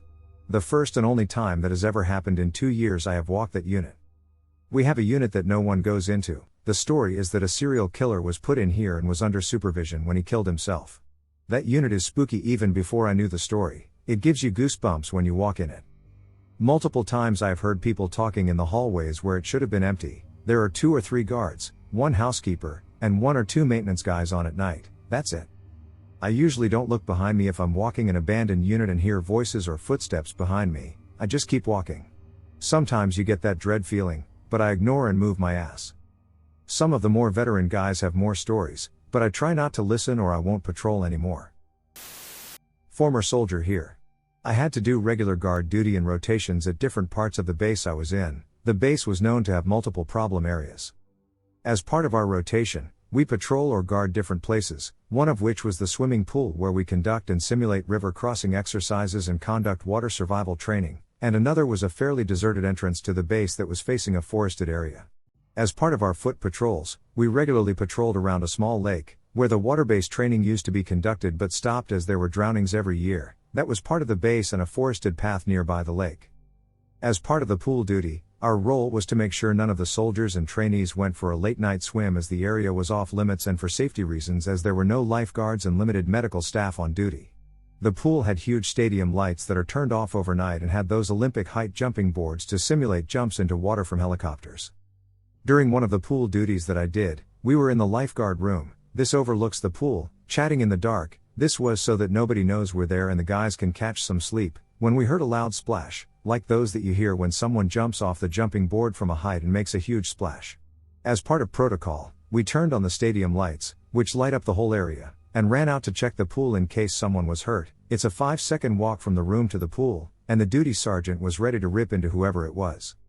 There was nobody in the water, and it'll take at least half a minute for anyone to swim out from the middle of the pool, so we checked the perimeter in case someone was hiding around the pool area. I couldn't find anyone other than the changing room/toilet lights being turned on. We were sure they were off, and nobody was in there either. When we checked with the warrant officer, whose job it was to ensure the facility was running properly, he mentioned that this happens periodically when he is the duty officer, but they could never find anything or anyone. The other incident was at the remote base entrance, shortly after 9 to 11, where we typically have about 6 to 8 guys based overnight at the post to make sure whoever drove in was authorized to do so. During one of these nights, we noticed a couple of lights, similar to torchlights but didn't project a cone/beam, in the forested area and not anywhere near the road, but moving at a fairly consistent speed horizontally but in erratic movements. Thinking it was a night training exercise, we checked the training schedule and with the base HQ, but no such training was scheduled. This was around 3 to 4 a.m. One of the guys on duty commented that it was strange that the lights were all moving near the treetop heights, and at that distance, probably 2 to 3 kilometers away, they were moving too quickly for it to be on foot. We were going to shine the guard post spotlights. There was one on a mobile vehicle, on that area and alert the base when the duty sergeant told us to ignore it and that it was just ghost lights. The lights disappeared shortly afterwards, and I never saw them again on subsequent rotations, though others in my platoon claimed to have seen them every now and then. The last problematic area was around the footpath near the lake. Our protocol for this patrol route was that we were never to walk it alone and to always do it in pairs or trios and just move through it quickly. We were never told why. The path has a particular part where it turns into the forested parts, sort of like a U-shaped turn, and part of the patrol route then carries on for about 600 meters in the dark with no lights other than your L torch. Whenever we turn into this area and walk, say after 50 meters or so, we always get the feeling that something is staring at you from the back, waiting to attack or something. Everyone who does this route quickly walks/sprints through it into the open area at the end, because they have all gotten this feeling once you turn into that portion of the route. During the day, when we visit the route, we have found small mangled birds or weird footprints in the path before. In recent years, they've installed surveillance cameras to monitor the area, so nobody has to patrol there anymore. This army base has many other weird things that my platoon mates and I have encountered, but these have always stuck on my mind. I currently work the overnight shift at a residential treatment facility for troubled youth. Our original facility was out in the country. It was originally a hunting cabin before being refurbished and added on to for this purpose. That facility closed down recently and relocated to a more central facility in the city, which used to be a home for young mothers. I've had multiple experiences at both locations. Despite my prior history of paranormal occurrences, I don't usually assume that every weird thing is paranormal. Especially with my graveyard shift hours, I sometimes might chalk them up to effects of fatigue. But my experiences were validated after sharing them with some coworkers who had worked there a lot longer than I have. In our old facility, from my office, you could see directly down the hallway, off of which were clients' rooms. One night, out of the corner of my eye while doing paperwork, around 4 a.m., I saw a pale shape/figure emerge quickly from one of the rooms and then dart back inside without making a sound. Now, since I wear glasses, my peripheral vision is very blurry, and since I saw this out of the corner of my eye, I figured it must have been one of the clients. It seemed unusual though, because the clients do not wear anything that is pale/whitish in color like that. Also, why would they dart out and back in so quickly in the middle of the night? Suspicious either way. So as soon as I saw it, I got up and quickly went to the doorway in question to see if the clients were okay. It took me about 5 seconds to cover the distance. When I got there, the clients were clearly asleep. No way anyone could have gotten out of bed, into the hallway, and back into bed so quickly without making a single sound or seeming so convincingly asleep, since it was quiet enough and the building old enough that I could even hear when clients simply turned over in bed. That was the most noticeable one there. There were other times I saw shadowy figures out of the corner of my eye, but they were gone so quickly when I looked closer that they might have been just my imagination. Also, there was a time when a set of curtains rustled and moved slightly on their own, even though there was no draft that could have moved them. I checked, no vents nearby, all windows shut and locked, there was no wind outside, nothing else had moved near them. After relating my sighting of the pale figure to a coworker, they just laughed and said that it must have been the lady in white. Apparently, multiple staff and clients over the years had reported seeing a female figure in white. No idea who it could have been, though. These ones didn't happen to me personally, but I also heard stories of kitchen cabinets opening and closing on their own, books flying off of bookshelves, and multiple sightings of shadow figures. Now, at our new facility, the one that used to be a home for young mothers, the activity has died down considerably, though this facility has its own share of spooks. On one of my first nights here, I heard footsteps in the hallway approaching the office. In this facility, the office is on a corner and you can't really see anything from inside except the opposite hallway wall. You have to leave the office to see down either hallway. I assumed it was a client awake and about to ask for something, so I peeked my head out of the door, but there was no one there. The footsteps sounded light and fast, like a child's. This facility is very well lit even at night, and if someone were approaching the office, you could see their shadow on the wall before you actually saw them. One night I saw what looked like a person's shadow moving across the wall in the way you'd expect an actual person to follow. So again, I peeked my head out, and there was no one there. A couple other times, out of the corner of my eye, I saw the edge of a figure passing by the office window as if they'd just passed by and were going down the hall. Both times, what little I saw of the figure before it disappeared simply appeared black and adult-sized. I've also heard footsteps a couple other times, including with a new coworker that I was training one night. That was kind of nice, because I knew for sure then that it wasn't just my imagination, as he heard them too, and got freaked out. I related these occurrences to my new supervisor, who has worked in this building for a long time. They shrugged them off and just stated very matter-of-factly that this building is haunted. Before my current company took over management of this facility, it had previously been run by a Catholic religious organization, and it had been staffed by nuns. My supervisor told me that they and others have seen figures of nuns in the hallways before, as well as the apparition of a young girl. They suspect that might have been what has been making the childlike footsteps. Also, before my own experiences here started, my supervisor did warn me that I might hear strange noises at night, but that they were usually nothing to be concerned about. None of these things have really freaked me out much, though. I mostly just find it amusing, and I actually enjoy being in a place where coworkers have also experienced things, so I don't feel so alone or like I can't tell anyone because I'm afraid they'll think I'm crazy or a liar. It is the first job I've worked where paranormal occurrences are so commonplace and believed. I wonder if it's because of all the negative energy surrounding our troubled clients, perhaps? In about 2010, I was working on a post that was an active surface mine. This place was huge, so we had a guard at 3 entrance gates, the main office, and several different side properties. There were 6 on duty, 6 a.m. to 6 p.m., 24/7. Supervisor was the rover. The mine issued our vehicle, an '05 Ford Explorer 4x4. It was fairly nice but terrible to try to keep it clean with all that rock dust and mud. As I was going to check on the guard at the back gate, sometimes I would hear a music box playing. I don't know what song it was, I could never place it. You know how it is late at night your mind gets to playing tricks on you. It creeped me out, but I didn't tell anybody because it sounds kind of crazy, and honestly, I figured that one of the guys had a phone or watch or something to go off and creep me out. I don't want to give them the satisfaction of knowing that it worked. So I started keeping up with what time I would hear it. It wasn't every night, and it wasn't at any specific time. I was off on Saturday and Sunday. Some of the other guys covered Rover to make scans and keep a check on everyone. After a few weeks, he asked me if I ever heard a kid's toy going off in the truck. I played stupid and told him I didn't know what he was talking about for a bit.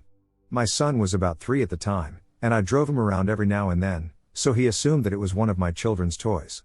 After I figured out he wasn't ducking with me, I told him yeah, I heard it, and I pulled out the log that I've been keeping on times that I've heard it. They ranged everywhere from 11 p.m. to 4 a.m., so I pulled one of the guards off their post to ride with me, just to see if they heard it too. After 4 of us heard the music box, we tore that truck apart looking for something that played music. I had already done this a couple times, but we all took the panels off and pulled the seats out. We spent a whole Saturday searching the truck to find nothing. I don't know if it was paranormal or not, but there definitely wasn't anything that played music anywhere in the vehicle other than the radio. It was a weird sight for sure. The same area gate would open by itself. We'd hear footsteps that sounded like somebody was walking right beside us. Boots on gravel was kind of an unmistakable sound. There were a few deaths while I was there. 2 guys close to the same area were fueling up a drill while it was too hot. The fuel man and the drill operator burned to death. One was found in a porta-john after he had a heart attack. Definitely a weird location. This story is based on my military experience. Specifically from a certain training area in Arizona. I won't be too specific about where exactly I was for obvious reasons, but the location isn't necessarily important. It's what happened while we were there and what I saw that I still think about to this day. For context, I was raised in a rural part of North Idaho, so the outdoors are very familiar to me, so at first training in the deserts of Arizona didn't sound too bad. I had been in for a few years at this point, knew my way around, was a good soldier, always did my best to keep a level head, and such. Our training started sometime around mid-October, when the air starts to get colder and wind plus rain affects you more than it usually does. And if you know anything about the desert and temperatures, it can get very cold, very fast at night. Even if it was 90 degrees at lunchtime, it could hit well below 20 at night, and the wind and rain that usually accompanied us didn't help. The reason I specify the nighttime conditions is because that's the only time we were allowed to run our training and operations. We were testing equipment for the Army but couldn't go out during the day because it had the potential to screw up communication between airplanes and such. So at night, when few to no aircraft were out, we would head out and begin our training. We started around 2100, 9 p.m., and end missions at 0600, 6 a.m. So that we could sleep during the day and train again at night, sometimes multiple times in a row. I have believed that there are creatures and entities on our Earth that we can't really explain yet for a while now, but little did I know I was about to have 2 encounters in a single night, one of them face to face. The first happened at about 2300, 11 p.m., and me and 3 other men were scanning a road and field to watch for OPFOR, opposing force. They were played by other soldiers in different uniforms for training purposes, so we were already on our guard. It was my job to watch the field and the road, while the other 2 made radio calls and waited for the signal to move further. I moved about 30 feet away from them to get to for any OPFOR or vehicles. I spotted headlights cresting over a hill not far away from us. They were easy to see with our night vision. You could see someone using any kind of light for miles, as if it wasn't already simple enough to see light at night. I raised my voice to tell the other 2 men that there was a vehicle coming and to tell everyone else to get hidden. I pushed myself even further into the bush I was in so that I was completely concealed. The truck drove right past us. We had remained undetected. My heart was racing. I was excited to have stayed hidden and been so close. But what happened next made my heart drop. I looked back out at the road and field, and when my eyes crossed, the tree had moved. I rubbed my eyes and refocused my night vision to see if that would help, but the tree had in fact moved closer to me, and the branches had also moved. Both of its dead limbs seemed to be pointed at me, still a good 200 feet away. I convinced myself that I was seeing things. About 5 minutes later, I felt a tap on my shoulder. It made me jump a bit, but it was just my teammate. He said, "It's time to move up, you good?" I turned to face him when I said I was ready to go. But when I turned back to take one more look at the field, the tree was gone. I sat there on one knee in disbelief. To have hallucinated the tree's distance and shape was believable to me. But to have hallucinated the tree entirely? A chill ran down my spine as I searched for the tree before cautiously emerging from my bush and walking back to my team, constantly looking over my shoulder at that wide open field that was all of a sudden empty. This put me on edge for the rest of the night, and we still hadn't completed our objective. After another hour of walking through the woods and a couple open fields, we finally arrived at our objective. The mission was a little tricky. We had to infiltrate a small mock village and secure an HVT, high-value target, before we could call the mission complete. For context, all the OPFOR we were fighting were just other soldiers in uniform, all using blank rounds with lasers. Which lets you train for a real-world fight without getting hurt. When you get hit by a laser, a beeping sound will come from equipment on our body armor, which means we are considered injured and must play dead. Anyway, enough with the boring stuff. Our front element was spotted by the OPFOR, so we had to fight to take the village. It was both enjoyable and intense, as after walking for hours not doing much, you finally get to train and work on your skills. My team was in charge of securing the HVT, so after we had eliminated the OP4, me and my team moved to the building he was supposed to be in. The HVT was simply a soldier in a white robe who we had to capture in order to call the mission complete. When we finally got to the building, which was just a one-room building with 2 large doors, I had one of my soldiers open the door so that I could peek in. When he did, I saw a silhouette in the back of the room. I was about to yell and tell him to put his hands up, but something was wrong. The person was too short, with long black hair, and what looked like a black robe under night vision. I hesitated, and the shadow person in the room broke into a sprint straight towards me. My heart jumped out of my chest, I panicked and fired off 3 blank shots. When the smoke cleared, a yell came from inside the room. My adrenaline was pumping now more than ever, and I moved into the room, yelling as if I were trying to scare someone. I expected to see it again when I swung into the room, but when I looked, it was the HVT, covering his ears because my shots had echoed and became very loud inside that small space. I had trouble relaxing as my soldier came in after me and without question began to search the man and pretend to detain him. He hadn't seen the black figure charging me, he had no idea what I was shooting at. We wrapped up the mission and left the field around 5:30 in the morning. As we drove away with the rising sun chasing away the desert mirages and the mountain shadows, I still couldn't shake the thought that what I had seen felt so real. That was thankfully the last mission we did out there, and I had trouble sleeping for days afterwards. Needless to say, this confirmed my belief in the fact that there are things on this earth that are beyond our understanding right now, and I'm just thankfully it didn't go down any worse. I work at a bar. I spent the afternoons tonight hanging out with my coworkers and their friends. Nothing really exciting took place, but the hanging out ended up sending me home later than usual. Later than I am normally okay with, because I have a dog that needs to be let out and fed, etc. So tonight I ended up coming home later than usual. No big deal.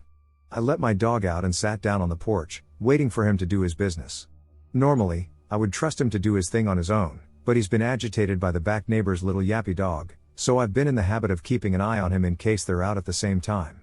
This was about an hour ago, 4 a.m. Est. I'm sitting on the porch, watching him sniff around the back near the rock wall dividing our yard from the woods. He's already used the Great Wilderness toilet, so he's really just doing dog stuff at this time, and I am shot after a long night of work and watching the rangers ducking blow it. I call him back to sleep on the porch. He's a wonderful dog. He listens and immediately sprints back to the porch. He hops up the steps, and as I reach for the door handle, I hear it. His name being called from the woods, just like I did, but a little higher and a little raspier. On my own, I would have just chalked it up to exhaustion. Yesterday I came home from vacation and went right into a night shift, then worked this night without much solid rest. I was ready to credit the entire thing to an exhausted mind. But my dog heard it too. He turned around as soon as I did. Whatever it was, it sounded like it was mocking me. Same inflection, just kind of echoey. Kind of booming. It's like someone yelling into a bucket. I live at my grandparents'. My grandfather just died this past month. I've never heard of anything like this before, but my grandfather was a very pious man who was trusted by the NYS Archdiocese with some intense Catholic memorabilia, for a lack of better terms. At any rate, me and the dog are now locked in my room, and I am clutching the switchblade he left me. Knowing Grandpa, it's probably a holy relic. I work 11 p.m. to 7 a.m. at a nursing home. It's a very nice place, but I work on the oldest hall of the building. Which is just creepy in general. Especially since I work alone. Now, it's no shock there's a lot of death in this place. It's common and stings its own way, but it's odd how much I've questioned the truth of people lingering since I started here when I was 18. I'm 21 now. We have a suite that's seen a lot of death. It's just that unfortunate room that people seem to pass in frequently. And it's creepy. There's a vague, dark shape that passes a lot through the doorway. A few times, it's almost in real color, and you can see it as clear as day. A worker caught it on camera once, and unfortunately she's quit since and I don't have it.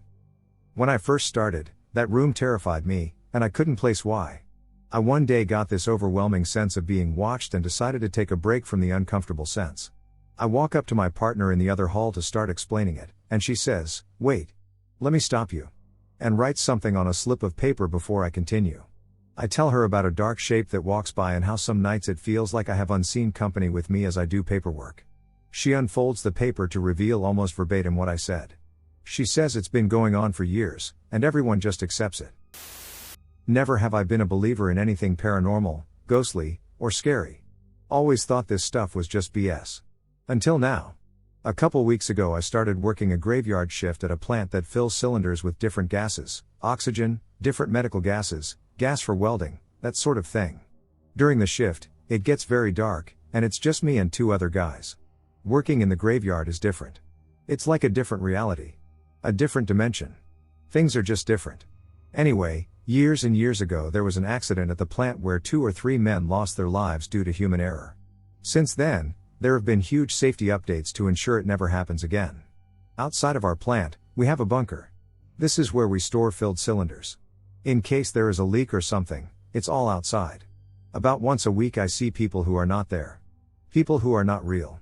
Sometimes when I'm on the forklift outside alone, moving pallets, I will see a man in the bunker watching me. I will drive to him thinking it's a coworker, but there is no one there. Sometimes I will see a man taking a break by leaning against the cylinders.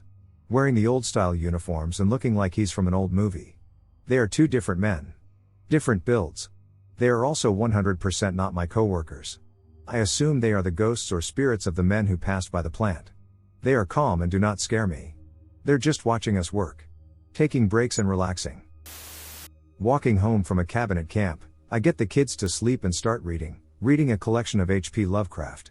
I had a broken foot, so I was in a boot. Anyway, when I leave the cabin, one of the doors opens but not closes. Thinking one of the kids was peeing on the back porch, bathrooms are a walk from the cabins, I went to tell him to stop. Absolutely no one was there. This was really weird, the doors are on springs after all, and they squeak really loudly. However, maybe it was another kid. So I'm already pretty freaked out by reading HP, so naturally I'm listening around. When I hear panting. So I get ready to hobble like hell when the deer runs out ahead of me and runs to go behind me. For whatever reason, I was scared as hell that I was about to get killed by a deer. Then comes the unsettling part. Seconds later, it just sprints by me again. Going forward this time. I hobble really fast back to the CA dorms, put my crutches by my bed, then go into the bathroom. Someone enters, probably one of the other CAs coming home from their cabin. Looking under the crack, I see him stop by my crutches and pick them up. Then walk out. I am pretty much freaked out, so I sleep in the bathroom with the light on. The next day I see one of the counselors walking and covered in scratches and bruises. Apparently he had been coming back from leave and saw someone running. He gets out to see what it is, and it's a camper, a mile down the road from camp, sprinting at full speed. He grabs the kid, asks what's wrong, and the kid starts screaming at the top of his lungs. Shaking and grabbing at the counselor, hitting him and clawing him until the guy managed to get this kid, who is 11 or 12, under control. This counselor was in the British Special Forces and is a black belt in some forms of karate. The kid was in my cabin when I left at 12. The counselor got the kid at 12:20. The kid says he remembers dreaming about being a fire and burning the camp down. He was like a tornado of flames, and I just felt like I had to run. Then I wake up in the infirmary.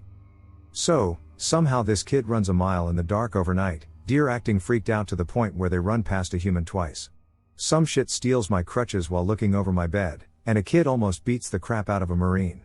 I never found those crutches, but I really hope this all is unrelated and someone just pulled a prank on me. 2 years ago, I took a part-time job that still haunts me to this day. I got assigned to take care of this 85-year-old lady. Let's call her Mrs. Eleanor to keep things anonymous. She lived alone in this quaint little house on the edge of town.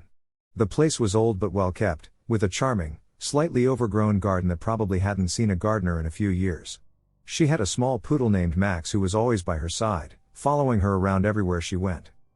From the start, the house felt off. There were no family pictures anywhere. I mean, you'd think at her age, she'd have photos of kids, grandkids, maybe an old lover or something. But no, nothing. It was weird. The walls were bare except for a few generic paintings.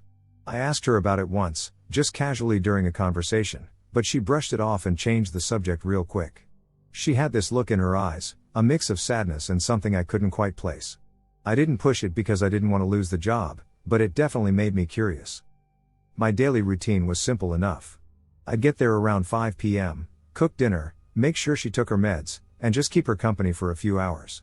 Max, the poodle, was a friendly little guy, always delighted to see me, wagging his tail and jumping around despite his age. Mrs. Eleanor, on the other hand, was polite but very reserved. She didn't talk much about her past or family, which just added to the mystery. Our conversations were always pretty basic, like talking about the weather or what was on the news. Every evening, as I cleaned up after dinner, I'd hear Mrs. Eleanor singing a lullaby. It was the same soft, melodic tune every night, echoing through the quiet house. While the song was gentle, it really creeped me out. It felt so out of place in the otherwise silent house. She sang it every night, like clockwork, and it always made the hairs on the back of my neck stand up.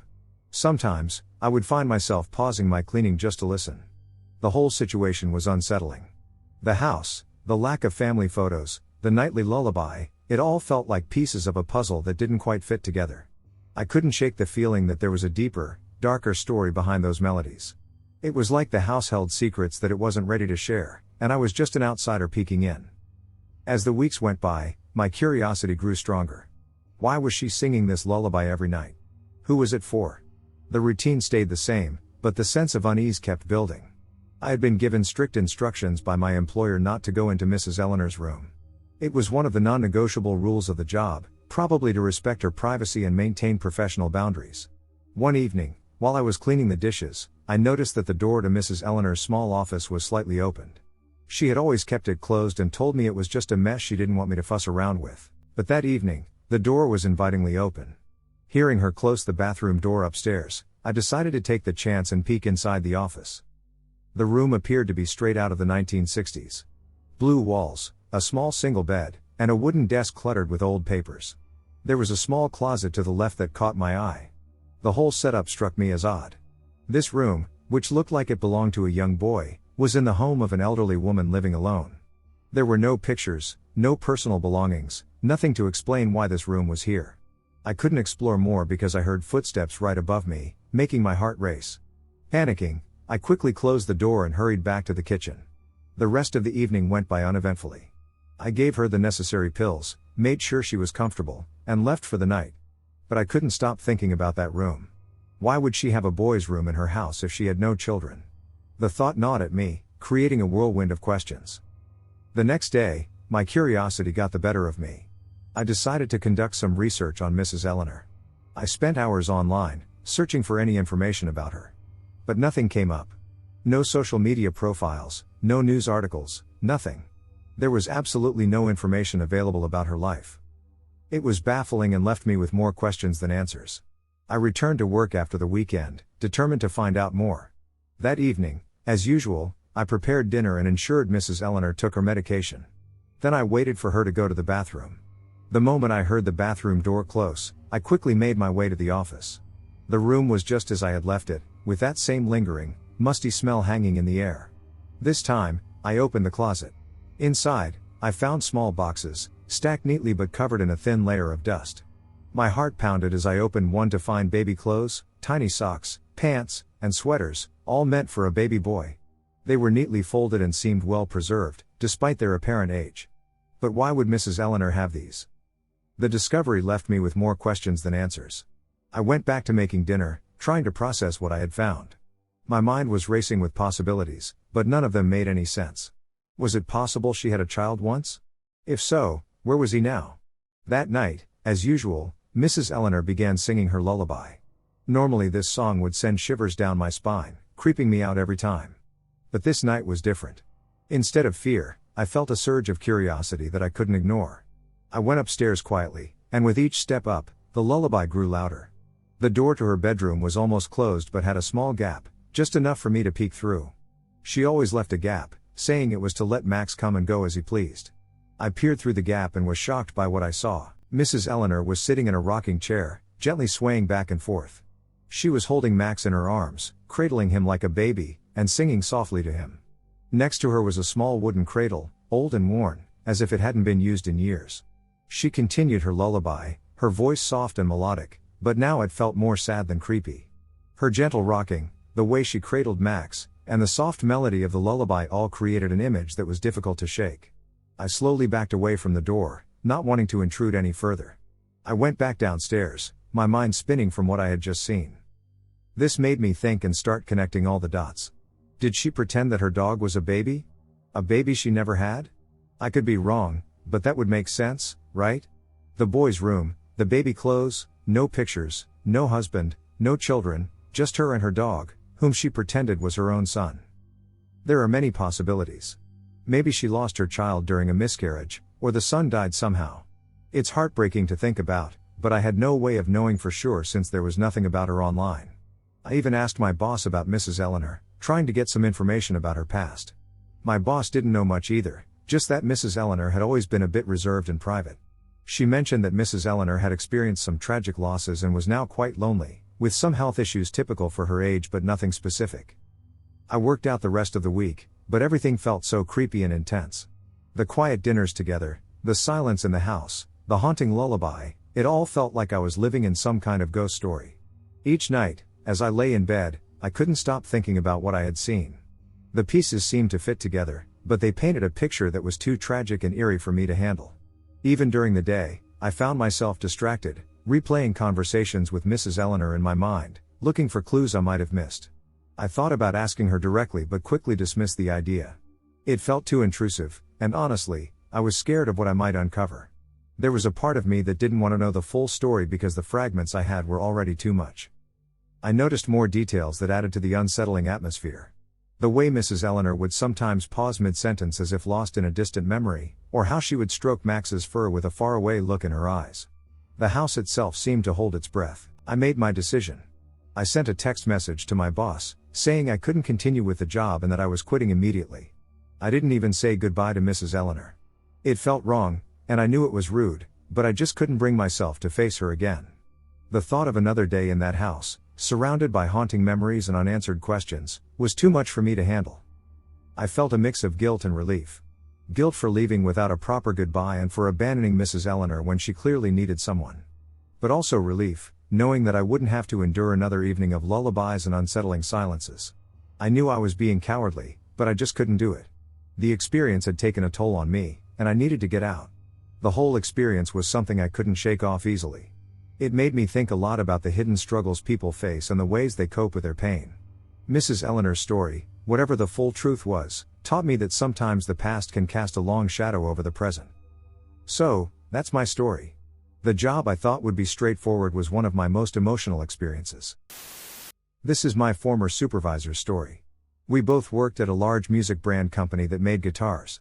He tells me that the senior member of our team told him about the man and said his spirit visits every night around closing time. If you hear loud music and a machine on, don't worry about it, that's so-and-so's ghost, he's friendly. He tells me that there used to be an old man that worked in the machine shop before I was hired. The man had passed away having a heart problem at work, maybe a heart attachment or possibly mental, like a stroke. He later passed at the hospital. The machine shop had moved, and we took over the old one. He went to lock up the shop one night, and he heard what sounded like a grinder or other machine was left on. As he got closer, he began to hear Mexican music blasting loud.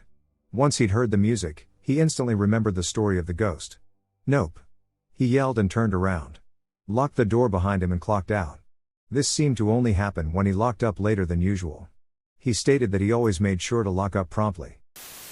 I had completely forgotten about these events until, 20 years later, I hooked up with my buddy Rob when we found ourselves in the same unit deploying to Afghanistan.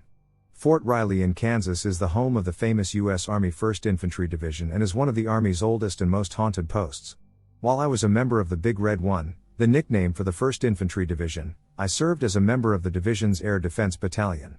We had a live fire exercise coming up, and so the day before, we had a 2.5-ton truck, called a Deuce and a Half, loaded with thousands of 20mm ammunition rounds for our M163 Vulcan tracks, which we would fire at remote-controlled drones the next day. The truck with the ammunition was parked in what was called an ammunition staging area, or ASA, located somewhere deep in the forest. The ammunition needed to be guarded at all times prior to the unit picking it up and transporting it to the firing point, and me and my battle buddies Jerry and Rob were detailed to be the night guards. We were all just privates at the time, and we dutifully piled in the back of a HMMWV along with our sleeping gear, flashlights, books, and anything else we thought we needed to pass the time, along with jugs of water, a case of MREs, and a cooler of iced drinks. We were also armed with 2 sturdy wood batons about 3 feet long, just in case. The HMMWV's driver was Sergeant Herring, the guard sergeant. He was a short man who was overweight and out of shape and had the reputation of being lazy and not a particularly effective squad leader. Sergeant Herring drove us down the hardball road out behind the battalion motor pool, which turned off onto the tank trails, which led to the firing ranges and maneuver training areas where battalions of 1st Infantry Division tanks and armored fighting vehicles regularly conducted wargame exercises. We bounced around in the back for a few miles over meandering fields and low, wooded hills before Sergeant Herring turned off the main tank trail to follow a smaller dirt trail that led deeper into the forest. It was 4 in the afternoon, and the 3 of us stuck in the back of the bouncing cargo compartment of the HMMWV said nothing while we tried to get comfortable and catch a cat nap. Sergeant Herring turned around, backtracked, took different trails, then backtracked again, obviously lost. Finally, however, he found the trail that he needed to take, which led us down into a shallow valley. He was flooring the HMMWV down the winding trail, which was only wide enough to allow one vehicle, which jostled us around even more in the back. Recklessly, Sergeant Herring followed the dirt trail up a slight incline, which led to another hardball road. The incline led to a low plateau with a square compound built on it.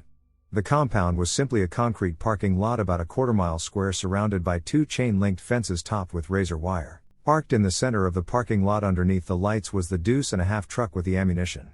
2 one-story shacks were built outside the fence next to the gate, which led into the fenced-in parking lot, and Sergeant Herring parked the HMMWV next to the smaller of the 2 shacks. "Get your gear and get the hell out," yelled Sergeant Herring from the driver's compartment. "This will be our home until we are relieved tomorrow." Me, Rob, and Jerry jumped out the back of the HMMWV and gathered our gear. The door to the small shack opened, and another squad leader, a lean, good-natured staff sergeant with a handlebar mustache named Staff Sergeant Sleet, came out, saying, "You're late, Sergeant Herring. It's almost 1800 hours. My guys are going to miss dinner chow at the mess hall. Did you get lost again?" "No, I did not get lost," said Sergeant Herring, offended. But we just smiled and nodded at Staff Sergeant Sleet behind Sergeant Herring's back. 3 other soldiers emerged from the larger shack, which turned out to be the guard shack. They were friends of ours from Staff Sergeant Sleet's squad who had the day shift guard duty. We exchanged greetings as they piled into the HMMWV to go back to the main post at Fort Riley, their duty day completed. Staff Sergeant Sleet climbed into the driver's seat and said, "Hey, Sergeant Herring, 1st Platoon will be coming to relieve you at 0800 tomorrow. They'll be bringing out hot chow for breakfast." Staff Sergeant Sleet then yelled back at his team, "Hey, guys. We aren't going to make chow time tonight, so pizza is on me." Sergeant Herring got lost again. The soldiers in the back of the HMMWV laughed as Staff Sergeant Sleet pulled away from the compound. As they turned onto the dirt trail, my buddy Paul, who was sitting in the back of the HMMWV, suddenly yelled to me, Rob, and Jerry, "Hey! Watch out for ghosts. They say this ASA is haunted." We stood there watching the HMMWV disappear, and I turned to Sergeant Herring and said, "What did he mean by this ASA is haunted?" "Nothing.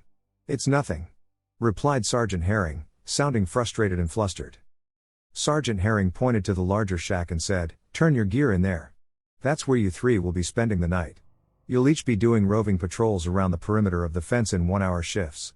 You." Sergeant Herring pointed at me. "I saw how you laughed when Sleet said I got lost. You pull the first guard rotation. Get out there." "Do we have radios?" I asked. "You know, in case of ghosts?" "Knock it off," said Herring. "We don't need comms because there's no such thing as ghosts."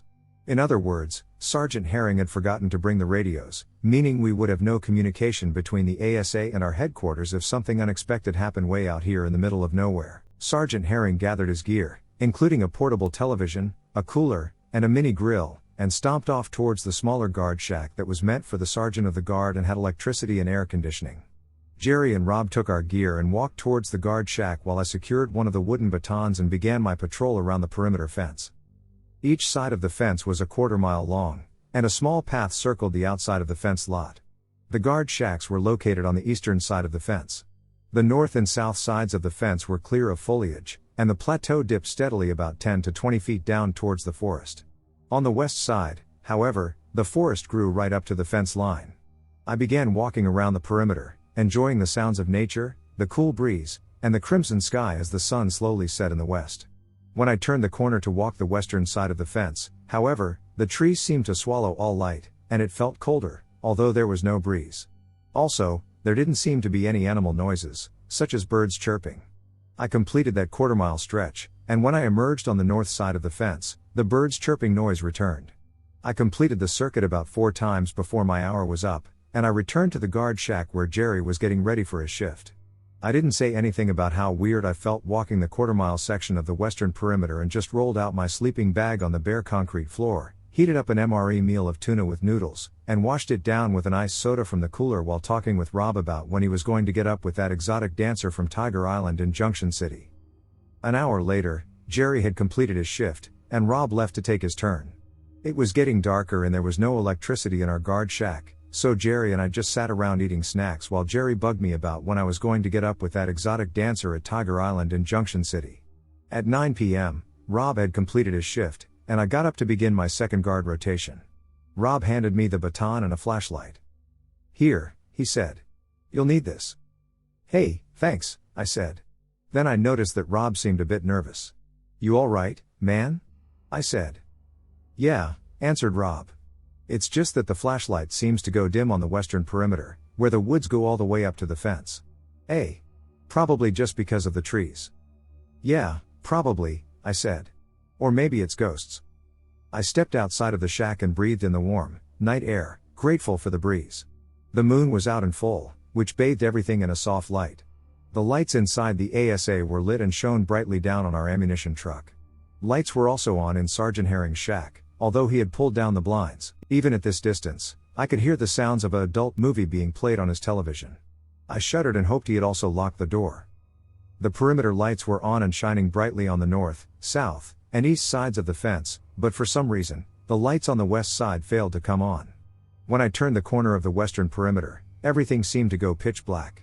I could clearly see all sides of the perimeter, but the western side was totally dark, even with the full moon shining.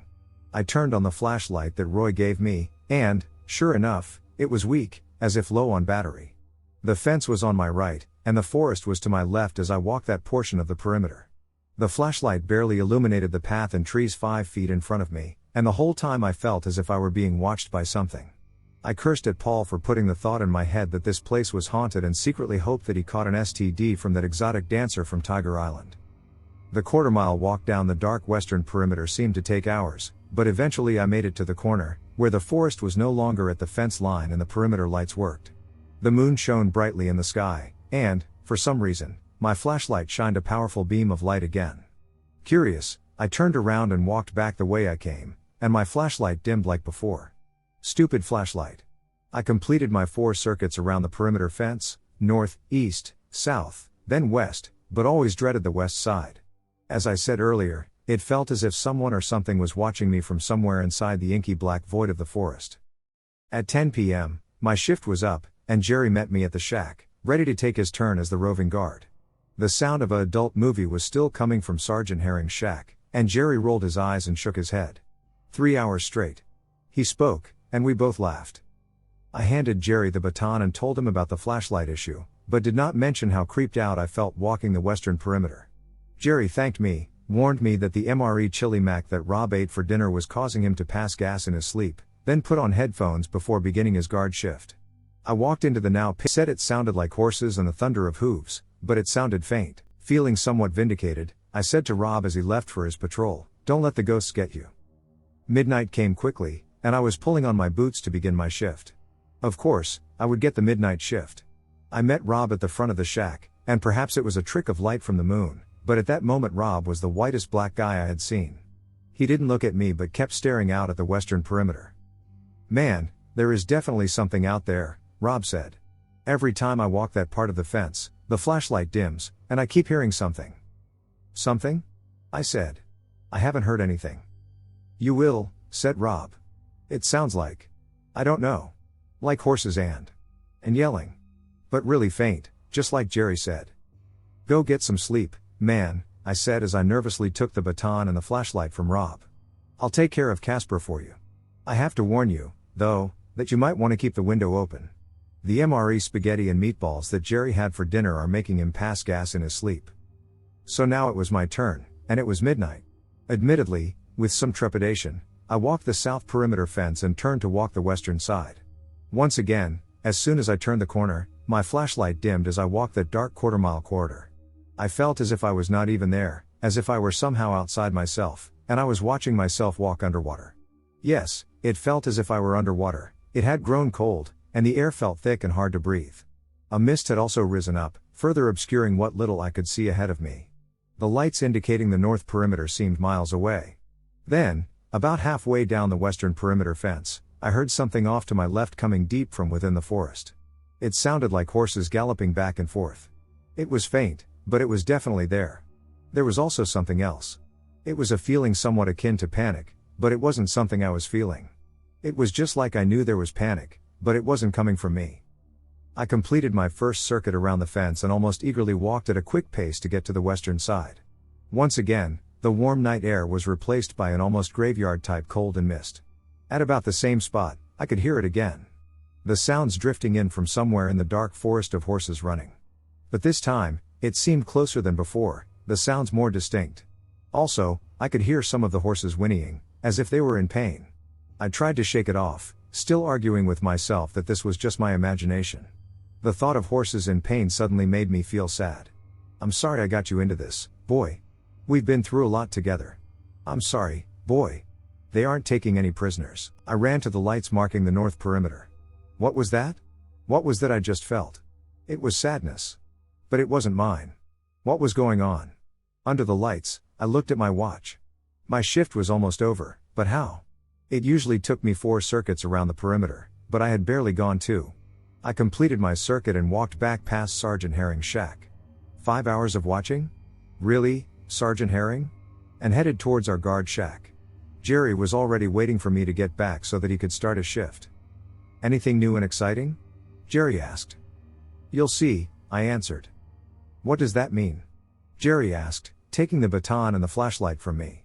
Did you hear something out on the western side where the forest comes up to the fence? I don't know, I answered. Maybe. Just be careful. I was sitting up on my sleeping bag, leaning my back against the concrete wall, and trying to figure out what I had just experienced. Sadness. Regret. But they weren't my feelings or my memories. I heard horses whinnying in pain, but I also swear that I heard human voices as well.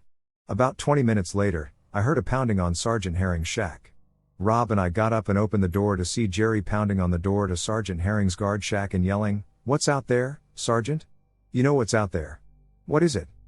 Sergeant Herring never opened the door. Instead, he yelled from inside his shack, "You just shut your mouth, Private, and do what you're told to do. Stop asking me stupid questions and get back out there, or I will write you up." Rob and I joined Jerry outside of Sergeant Herring's shack, and I said, "Sergeant, it's me, Private Fox. What's out there? What are we dealing with?" Sergeant Herring cursed from behind the door, "Oh, it's Private Fox. Private question, McQuestionberry." I said, "Stop asking questions. I swear if you don't shut your mouth and carry out your orders, I will write all of you up for insubordination. Now go away and leave me alone." Sergeant Herring sounded terrified. "Out of all the ASAs on this base, they put me in charge." Sergeant Herring complained. "You all will be fine. When it gets lighter, I'll show you." "Show us what, Sergeant?" I asked. "I said you'll be fine," screamed Sergeant Herring as he finally shut off his movies and everything went dark inside his shack. "Now go away. Leave me alone." Rob and I offered to go with Jerry to finish his shift, but Jerry declined. "That's fine," Jerry said. "I got this." At this point, I could tell that Jerry was more disgusted with Sergeant Herring than he was afraid of whatever it was on the western perimeter. At 2 a.m., Jerry's shift was over, and Rob got up to take his place. Jerry didn't say anything when he got back to our shack and simply shook his head as Rob went out the door. "I'm not sleepy," I said. "You want me to come with you?" "I'm good," answered Rob as he took the baton and the flashlight from Jerry and disappeared out the door. Jerry rolled into his sleeping bag, lost in thought. Although we were all experiencing the same phenomenon, we didn't want to talk about it. We were soldiers with a job to do, and we would do what was required of us. There would be plenty of time to sort out what happened later. I couldn't sleep, so I went outside to get some fresh air. Loud snoring was coming from Sergeant Herring's shack. I looked to the fence line and saw a figure standing under the lights at the south perimeter at the corner. Rob was there. He stood stark still, staring west into the thick forest. I walked up behind him. "I'm at your 6, Rob," I said so as not to startle him, but he still jumped at my voice. "What are you doing here?" he said. "You still have another 30 minutes before you have to be on shift." "Can't sleep," I answered. "I can't move," said Rob. "I can't bring myself to turn this corner and walk down that path." "Come on," I said, leading the way. I'll go with you. As soon as we turned that corner, the flashlight went dim again, and the mist seemed to be chest high now. The temperature seemed to keep dropping the further we went down the fence line until, again near the middle of that part of the fence, my fingers began to feel numb from the cold as if I had submerged it in ice. "Stop, stop, stop," whispered Rob. He shined the flashlight into the prevailing darkness, but it barely illuminated the trees, which seemed to reach out at us. "Do you hear it?" I nodded. This time, the sound was unmistakable. Somewhere out in the distance of that solid black forest, a battle was taking place. The thunder of horses' hooves. The yelling of men. The Native Americans' battle cry. The screams of the dying. It was all there, just beyond the reach of the pathetic illumination from our flashlight. I felt an overwhelming sadness come over me. Somewhere, brave men and horses were fighting and dying. Somewhere out there. And then it was gone. Rob's flashlight shone in full brilliance, illuminating the surrounding woods. The mist was gone as if it had never been there, and the cold air was replaced by a cool early morning breeze. I also realized that it had become easier to breathe again and that the heaviness seemed to have been lifted. Rob and I looked at each other, the sadness also seemed to have vanished, and we simply shrugged. I did my 3 a.m. guard shift around the perimeter, but nothing unusual happened, nor did anything unusual happen on either Jerry or Rob's subsequent shifts. As promised, at 0800 in the morning, 1st Platoon arrived with hot breakfast chow and to take possession of the Deuce, a half truck, and all of the 20mm ammunition. The sun was rising in the cloudless blue sky, and it promised to be a wonderful day of shooting our Vulcan cannons. Sergeant Herring finally opened the door to his shack, appearing to be nicely rested, and helped himself to the lion's portion of the breakfast chow while complaining to the 1st Platoon leader about how he doesn't get this new generation of lazy young soldiers. In fact, Sergeant Herring helped himself to so much breakfast chow that Jerry, Rob, and I had to content ourselves with hot coffee and dry cereal. Eager to get out of the ASA, Sergeant Herring yelled at us to get our gear and get in the back of a HMMWV. Jerry, Rob, and I just stared at him. "Sergeant," I said. "Last night you said you would show us what was out there when it became light." "Show you? Show you what?" Sergeant Herring stuttered. "I didn't say I was going to show you anything." "Sergeant," said Jerry, "you told us you would show us what was out in those woods." Sergeant Herring cursed again. "Private, I am ordering you to." "Isn't there a grave around here?" interrupted Lieutenant Cook, the big 1st Platoon leader, with the Ranger tab. "You know, Fort Riley used to be a horse cavalry post, and I think it would be a good learning moment to take these young soldiers to see the history of this place, don't you agree, Sergeant Herring?" Yes, sir," gulped Sergeant Herring. "Do you know where the graves are located, Sergeant Herring?" asked Lieutenant Cook. "Yes." Sergeant Herring squealed. "Well, take us there, Sergeant." Lieutenant Cook grinned. "I'd like to see it." A visibly pale Sergeant Herring led us, Lieutenant Cook, and about 15 other soldiers from 1st Platoon out to the back of the ASA, where the woods reached the western part of the perimeter. About midway was a small trail that led down off the plateau and into the woods. It was so narrow that one would easily overlook it unless they knew exactly where to find it. In the darkness, Jerry, Rob, and I had completely missed seeing it. The trail wound between thick trees and clinging vines as it descended deeper into the valley for about 150 meters before emerging into a clearing about 25 feet square. There, in the middle of the leaf-strewn clearing, were 2 grave markers, each topped with the brass image of a horse. The names on the plaques had faded, so I could not read what was inscribed on them. The morning sun shone down through the trees upon this quiet and solemn place. "Sir," said Sergeant Herring. "Buried here are 2 horses from General Custer's cavalry troop. They were killed at the Battle of Little Bighorn and brought back to Fort Riley to be laid to rest." And there you have it. Sergeant Herring had provided the answer to our mystery. None of us ever talked about what happened during our guard duty that night. As a soldier, you learn to accept things as they are, whether they be normal or paranormal, so long as nothing gets in the way of accomplishing the mission. It's just something that happens that soldiers have to adjust to when performing our duties.